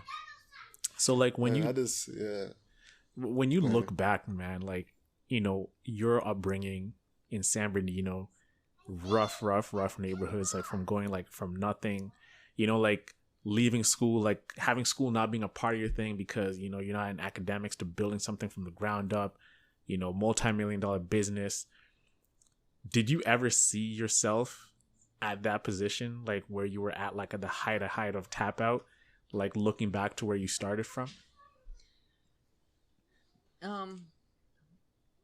You know, I just always believed it was possible. I would drive up and down this PCH right here. We live across the street from the beach, so this is all water right here.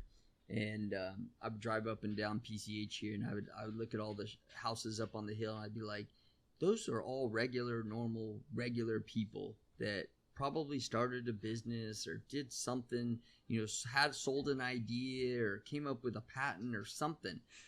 And those guys are every single one of, I mean, you'd see thousands of houses, you know, as you drive up and down PCH and you're seeing all these houses overlooking the water. And you're like, and I know every one of those houses costs over $5 million. So what are they all doing, you know, that makes that all possible? They all came up with an idea just like us. And I started to look at our business and, you know, we saw the potential early on for what the company could be because the sport was growing. We were at the right place at the right time. There were a lot of factors that were working for us at that time. Mm-hmm. And so we did. I mean, we didn't see exactly what it would be like, and nor did we kind of like, I mean, it was like we dreamed about it. We had our dream board and things that we wanted to do. But overall, we were kind of like, we just were having fun doing what we were doing. It was exciting. Every moment was fun. The little wins that you have, getting the video game, getting our TV show, flying all over the world, you know, eventually being in all these countries, selling our clothes in China and Sweden and Germany and UK and Brazil and, you know, Mexico, everywhere. We were in all these places. I mean, the feeling that you get from that, you know, just knowing that this thing is getting so much bigger, that you created this. Now that you walk down the street and you see people in a shirt, or you're in New York and you see this window and it's got you standing there, like us, standing in the window, you know, like we're like, that's us. We're in this window like Michael Jordan. There's Michael Jordan and there's us.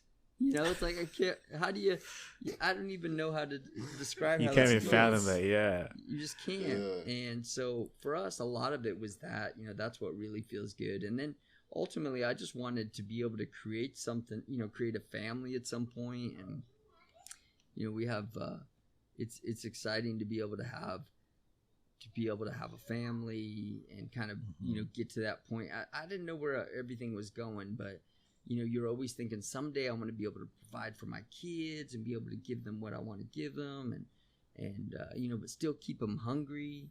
I love watching our kids grow up, and it's so incredible to actually kind of stand back and be a little bit more intentional when you're trying to raise your children.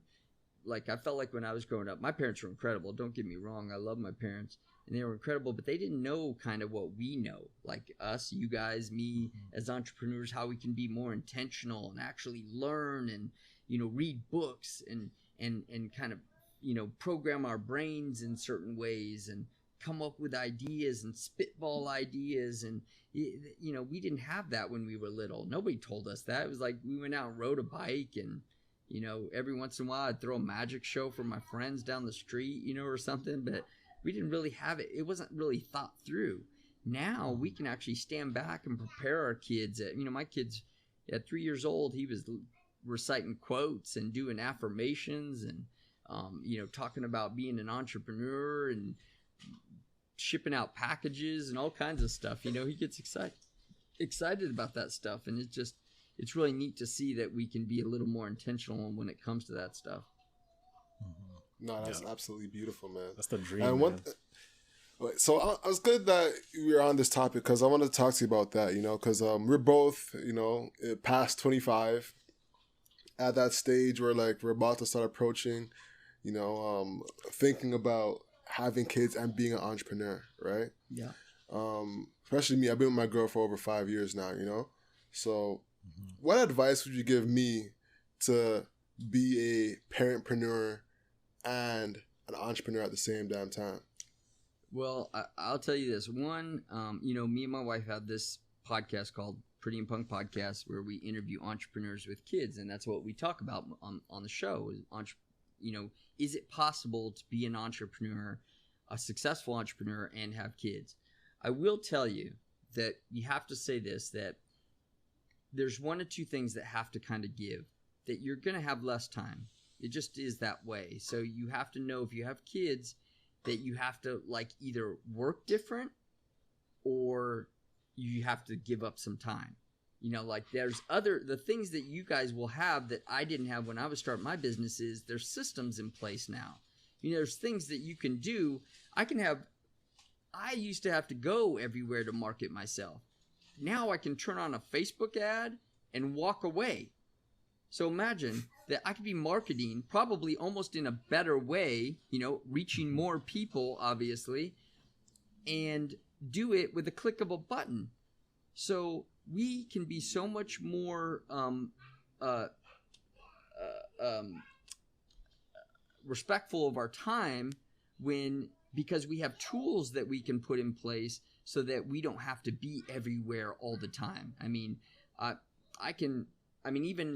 Even if I want to be smart, if there were events now, I would probably hire somebody to go do those events if I could and be more conscious of my time rather than fly out here for 3 days and be doing that event.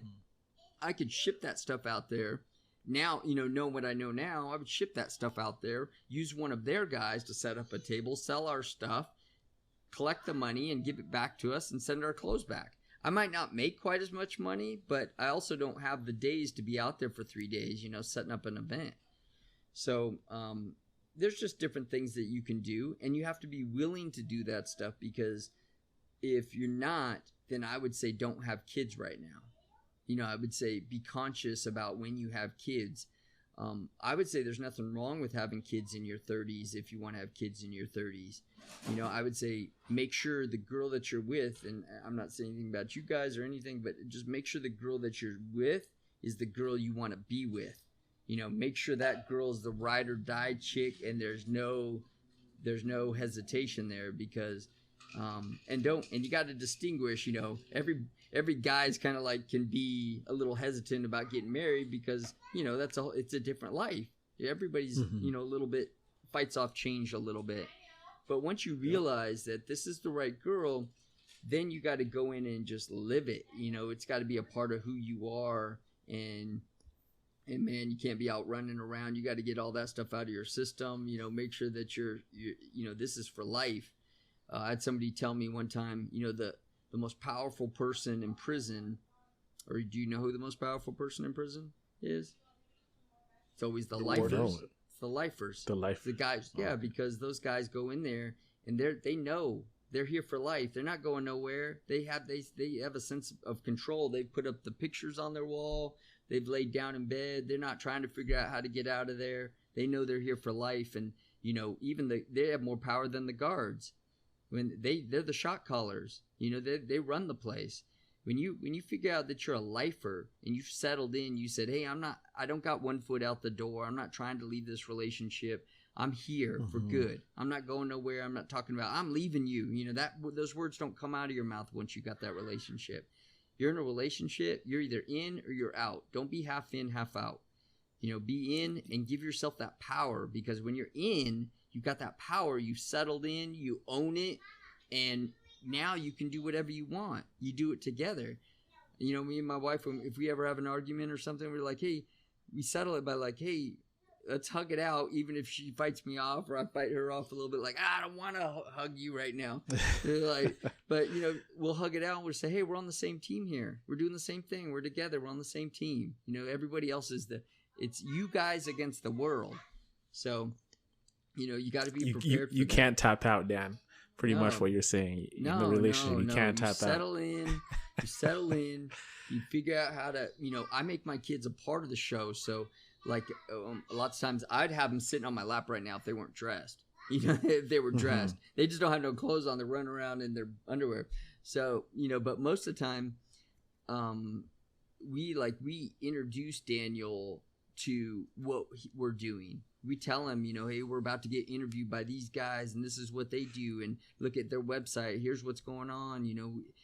This is what we're probably going to talk about, and we kind of introduce them to what's going on in our life, so they know what's going on with us, so that they understand that as future entrepreneurs. What they need to do and how things will work, and we just try to explain everything to them. We don't give them that, hey, not right now type thing, because. But see, he doesn't have no clothes. Where's your clothes? Where's your bow tie and your button-up shirt? You got your superhero underwear on. Go over there. You can't be in the shop because you're not dressed. So, what do you want to say? Yeah. I'm going to be a great entrepreneur one day, but actually, I already am. You are? Hey. Yes, you are. Yes, you are. Yo, that was a bar. That was a bar. Wow. Listen, Dan. we're gonna clip. Can we clip that? It's insane. I might have to be at the top of the pod. Yeah, he's on all our podcasts. If you listen to our podcast, you'll hear him. He's I noticed. He's always talking on our podcast. We always put him on there because we want him to kind of understand, what it takes, what you have to go through. That it's hard work. Sometimes he doesn't want to do it. I'm like, Daniel. Can I see a book some video? You're gonna write a book. I know you are. Awesome. Yeah, so you gotta kind of let them know what it's like to go through that, and it's hard work sometimes, and sometimes you gotta do things when you don't want to do them. He'll be watching a show. I'm like, hey, pause your show. It's time to do your part. You got to come do your podcast. It's your podcast too. I tell him it's your podcast too. You got to come do your part. So he'll come over and record his part real quick, and we might have to do 10 takes or 20 takes or whatever to get it right, but. It's like that's part of the show. And he learns that it takes 20 takes sometimes. I'm like, no, you need more energy. Like, you can't say it like that. You got to excite people. You got to get people excited. You're the opening the show, because now we started putting him at the beginning of the show to open up the show with a quote or something. And so, I'm telling him, hey, you got to excite people up. You can't, you can't like just show up and do if you really want to do things, it's like, if you think you can or you think you can't, you're right. No, if you think you can or you think you can't, you're right. I got to have him put energy into it. So that's a fact. He's learning that stuff as you go. Thank you, beautiful. You got to start them while they're young, Yeah. That's awesome. So I'll be doing a big mistake, if I didn't get to this. Let's talk about, did Jay Z offer to buy Tapout? Well, I can't, I'm not sure which story you guys heard, where you guys were, but So he had a company that he was with who bought his Rockaware or somehow partnered on his Rockaware. I don't know exactly what their deal was. But they're a pretty big company in the space, and so they were kind of a part of. They would buy companies, and they would start producing goods for them. They would use their distribution model, and take that company like your Hustle. They'd take that company and be like, "Oh, you're perfect for our brand. We're going to put you right next to us wherever we sit. You're going to be sitting right next to us. We're going to build that brand. Turn you. You were a $20 million company. We're going to turn you into a $100 million company just by putting us at all the places that we sell at." And so he just wanted to have that discussion. So we were kind of having that talk, and he was like, "Let's have I was talking to his manager or somebody, his business partner, and he says, Jay's out there in Vegas. He wants to meet with you, dude. I had the craziest night, bro. Like I can't. Like, remember I told you, like, the only person, like, this is the times when I wish Charles was around at that time, or my wife. Now I have my wife, but. It's like you wish somebody was around that you cared about, that you could actually tell this to, because nobody in the world's going to believe you. I go there to meet with Jay. We have a conversation. We're eating dinner together at Tao. P. Diddy walks up, starts talking to us. He's sitting down talking. We're all talking here. Then we get done eating. We go through the kitchen, just like you see in movies or something. We go through the kitchen. We hit this kitchen elevator to go upstairs. Russell, what's his name? Russell, the comedian dude who was married. Russell Peters? No. Russell Brand, yes, the comedian who was married to Katy Perry. Katy Perry and Russell Brand are with us. Cedric the Entertainer, and like 2 other people. I can't remember who it was. And we're all going upstairs. We go upstairs. We get walked over by like 10 security to this table, this big table. Jay Z is literally standing on the couch. His knee, I can feel his knee coming, as he's moving around, brushing up against my arm. I got, dude, right here. I mean, I have all the dude's albums, and now he's standing right here. I got Cedric the Entertainer to my left. P. Diddy's standing on top of the couch behind me. And they're freestyling on the mic to like a beat that the DJ threw down. And they're both freestyling, over mics. And, I don't even know what to say. It's like, I can't believe I'm with Katy Perry and this guy and that and Jay, and oh my gosh, dude, I just cannot. It was just it's a day, one of those days that you'll never forget. Yeah.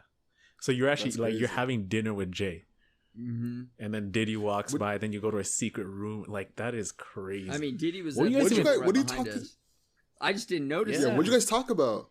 Like, how'd that conversation go? There was a few other people there, so we were kind of all talking about like Vegas, and they were talking about Tal, and then he was talking about how he had to go up and do this thing. I didn't even know that we were going to the after party thing. I just thought we were having dinner, and he was like, "Come on," you know how he talks, like, "Come on, let's go." I can't even do Diddy.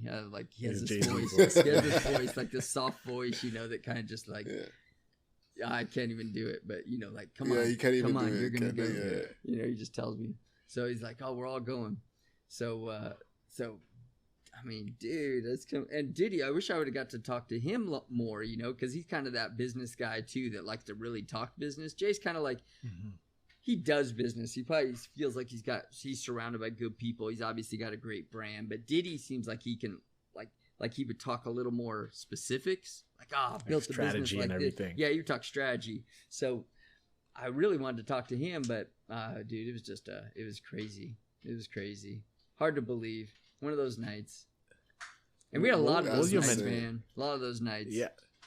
What was your mentality going to the dinner, knowing that you're going to be sitting with Jay Z having dinner?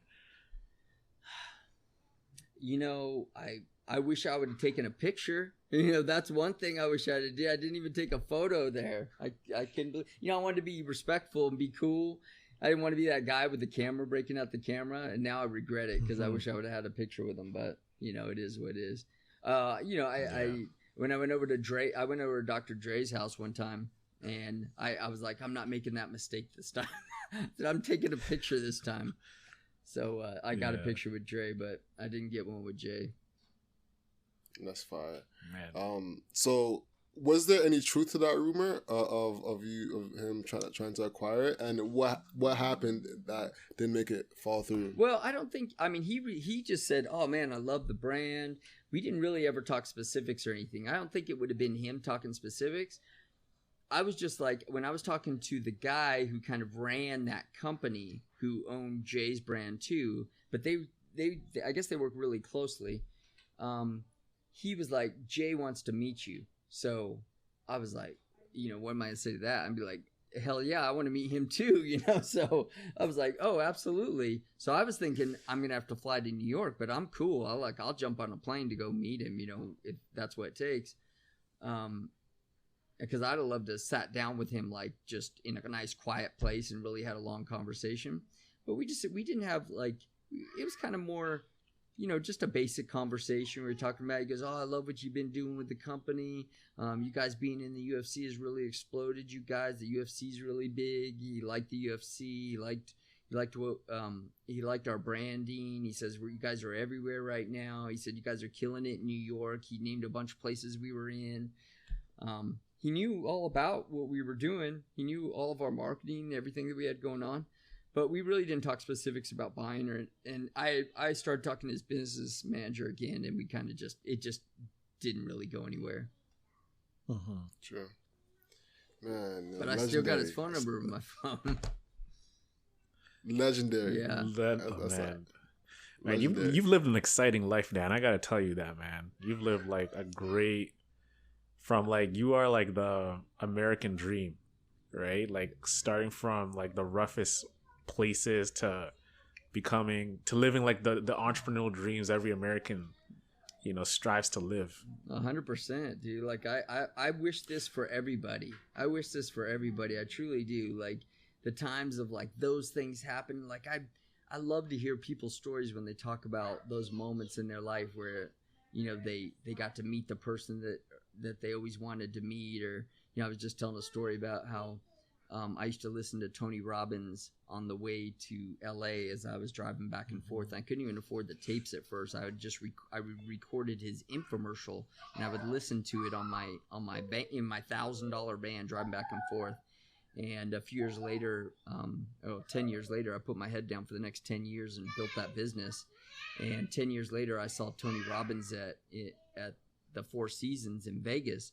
And I said, oh man, I got to tell him. I got to tell Tony what he did for me, how he changed my life. So I went up and told him, I said, Tony, do you have a few minutes? And we sat down for like 2 hours and talked. And he gave me his number. I gave him my card, and I thought it was the last time I'd ever talked to him. Well, like 2 months later, he called me and asked me to be on his infomercial. And with Serena Williams, Donna Karen, and Mark Burnett. I'm going to be on his infomercial. The infomercial I used to watch, as I started my company, trying to get inspiration because I had nobody to look up to in San Bernardino. Nobody, no mentors or anybody who talked positive or anything like that. Everybody puts you down. As a cop, there's like this cop humor. It's kind of like military humor. I don't know if you guys are in the military at all, but military humor is kind of weird where, they kind of like dig at you and tell you, oh, you're not going to be nothing. You're going to fall flat on your face. They kind of just, nobody talks good to you. And so it's kind of the same way. So having somebody talk like that on like a Tony Robbins, I really gravitated to what he was talking about. But just being able to meet guys like that, or, just moments that you'll never forget in your life. And you really hope you have somebody to share them with when they happen. And, I got to share a lot of those with Charles.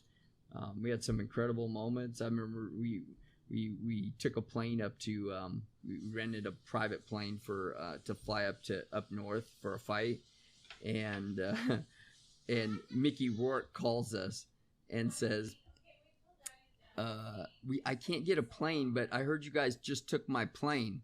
I was like, what do you mean? Because my assistant sent it over to me, and I'm like, hey Mick, what's up, buddy? I'd never met him before. I didn't really know him. I just knew him from movies and stuff. And he's like, you guys took my plane. I'm trying to get up north to Sacramento. I goes, that's where we're going too. He goes, yeah, I know. He goes, are you guys going to the fight? I said, yeah, we're going to the fight. He goes, can I go to the fight with you guys? I'm like, I guess, sure. And so he like jumps in our, I said, hey, you can come in our plane if you want. He goes, that's my plane though. You took it. So I was like, okay, well, we'll all go in our plane, you know, I'll pay for it. Yeah. So, you know, next thing I know, Mickey works in the plane with us with his little dog, you know, it's like, I mean, just moment, you know, you have all these crazy times where you talk about it and you hope you have somebody to share it with. You know, that's the important thing is find somebody to share those moments with because they don't mean a lot by yourself. Yeah, that's a fact. That's a fact. All right, as work towards wrapping up, man, I just have two questions for you. You know, one is walk us through meeting Tupac. And then two, for someone that's just starting a t-shirt brand, what advice do you have for them? Well, I'll start with Tupac real quick because that's just a quick story. So at the time, I was a police officer still at the time. And so there's no t-shirt company at all here. This is just straight police officer. And I was just getting off at like 3 a.m. and I was coming back out. I was in the high desert in Victorville. That's where I patrolled up there in San Bernardino. And I stopped at an AM PM and all of a sudden all these limos pull in. It's like 3 a.m, 2, 3 a.m. I got off late because that's what time my shift was. I think it ended. It must have been around 3 because it ended at 3, and so I probably went straight over there. So it was probably about 3:30 or something like that. And all these like 3 or 4 limos pull into this gas station, and all these big dudes, dude, like big, like not kind of big, not like really big, like big dudes. Big bodyguard dudes come out and they're all standing around and like I can't remember what they were wearing, but they were getting gas and putting gas in the cars and stuff. And then I see this limousine open up and dude, I'm looking at him, I'm like, that's Tupac. What? You know, like, dude, I'm in the middle of nowhere. Like, I'm telling you, desert. I mean, like the caddy corner was like dirt. You know, this is a desert. And it's an AM PM, and I'm looking over, and I'm like, that's Tupac. And he just walked into AM PM. So I asked one of the security guys, I'm like, hey, is it okay if I say something to Tupac? Because I don't want to, like, you know, have one of these guys. I don't care if I got a gun on me and a badge, and I still don't, you know, like, these guys will kill me. There's too many dudes here, you know, like, I'm like, I want to be respectful and everything. So I just, he goes, yeah, sure, that's cool. And he kind of said, yeah, sure. Yeah, that's fine. You know, so he kind of just gives me this time. So I go in there, or as he's coming out, I catch him right at the door. And I'm like, hey, Tupac. Hey, my name's Dan Caldwell. You know, I'm a police officer up here in the high desert. I mean, I was just wondering what you guys were doing up here. And he goes, oh, we're filming a video down the street in the desert. Obviously, the California Love, I think it's the California Love video. Is that the video, right? Is that the video? Legendary, yes it is. And so they're in the desert riding the rails, sand rails and stuff. And so he was like, we just talked for like 5 minutes, stand there. He was like, cool. I knew he was in trouble. He's in the news a lot at that time. I don't remember what the situation was, but I just remember him being in the news a lot. And but he was super nice. We had a cool conversation. He was with a couple girls, and he just we stood there and talked for like 5 minutes, and then I was like, okay, man, be safe. And he left, and that's the last time I ever saw him. Amazing. Yeah, but that was like not even no juice. I didn't have no juice at the time. I didn't have nothing. But still, you met a legend, man. Yeah, and he was cool too. You know, like I thought about it later. You know, he's probably dealing with. You know, you watch some of his speeches, and he didn't. You know, not that he didn't. He was a respectful dude, but he kind of had. You know, he had his way with law enforcement. You know, he had some problems with law enforcement, so he didn't have the best. He probably didn't hold him in the highest regard. and so, you know, I thought about it later. I was like, he could have been really disrespectful at that moment. He was probably going through a lot. He was just getting court and all kinds of things. And he was super cool. He was the nicest dude. I've always liked his kind of attitude and his, you know, what he's had to say. And I respect he's always been, he was super cool that time. So he's got my respect. Hey, what are you doing, Mr. Go over there? That speaks volumes to someone's character, you know? Yeah. It's point blank, period. And then the last question you said was, oh gosh, I feel somebody crawling up my back. My little entrepreneur got my back there. Yeah, for anybody who wants to start, I just tell them you got to start.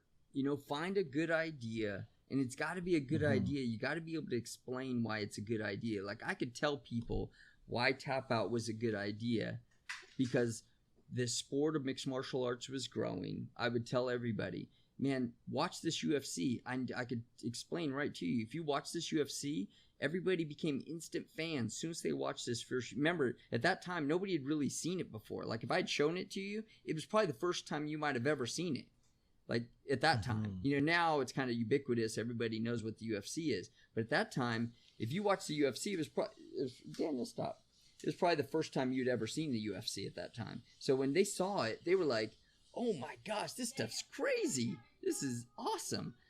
And so I said, like, if you like something that much, you got to believe that there's something that is based around this thing that it's going to make a lot of money. It's going to be big. It's going to get a lot of exposure because people are going to, you know how when you talk about it, like something viral right now, like if you were talking about something that you knew was going to be viral, you'd be like, I know this is going to be viral because it's just crazy. Like if you were talking about, oh yeah, what we're going to do is we're going to jump out of the plane without parachutes and we're going to get our parachutes on the way down. And that that video is going to be viral. You don't have to, if you could tell somebody that too, Daniel, buddy, you got to be cool, bud. And that video is going to be big. And so that's exactly what we had. We knew it was going to be big, and you have to know whatever you're going to do is going to have something to it. It's got a flavor. It's not what everybody else is doing. Why is it going to be big? Be able to explain that to somebody. And if you really feel in your heart of hearts that this is going to be something big, you just got to grab onto it and go. Get started. Because there's once you get started, you'll know. You'll start doing it and putting one foot in front of the other and then just burn your boats and go. You may have to, at some point, it may not work out, whatever it is, but that's not failing. Failing is when it doesn't work out and you throw in the towel and you go get your job again. You fold up into yourself and you never try again. But if that weren't to work out as Tapout, if Tapout didn't work out, maybe we would have been managers in the fight game or something. You're like, okay, we pivoted a little bit and became that. And became, fight managers. So, you just figure out what's going to make you work. What's going to work for you. And then you just go. Yeah, you never give up. You never turn back. No plan B, brother. No plan B. 100%. Plan B distracts plan A. Yep. Exactly. Well, if you have a plan B. Ladies and gentlemen. If you have a plan B, you'll fall back to it. It's like you always know a caged animal, you've heard that. A caged animal will fight 1,000 times harder than somebody who just, who has a way they can run away. If you know you can run, you're going to run because that opportunity is there. But if you're up against a wall, think about it. Like you guys don't have kids, but if somebody was trying to, kill your parents or something, you're going to fight with everything you have in your life to defend them. Because you have to, because there's no choice. And, so I like to think about those things when I'm building my companies, that I'm going to fight with everything I have in me. I'm going to make it work. Nah, that's real. Man, what a point to end on, man. And with that being said, ladies and gentlemen, the hustle is what you can't control. So control your grind and control your life. I'm Alex. And I'm Owen. And I'm Dan. Yes, sir. And that's Hustle Over Everything. Peace. Peace out, guys.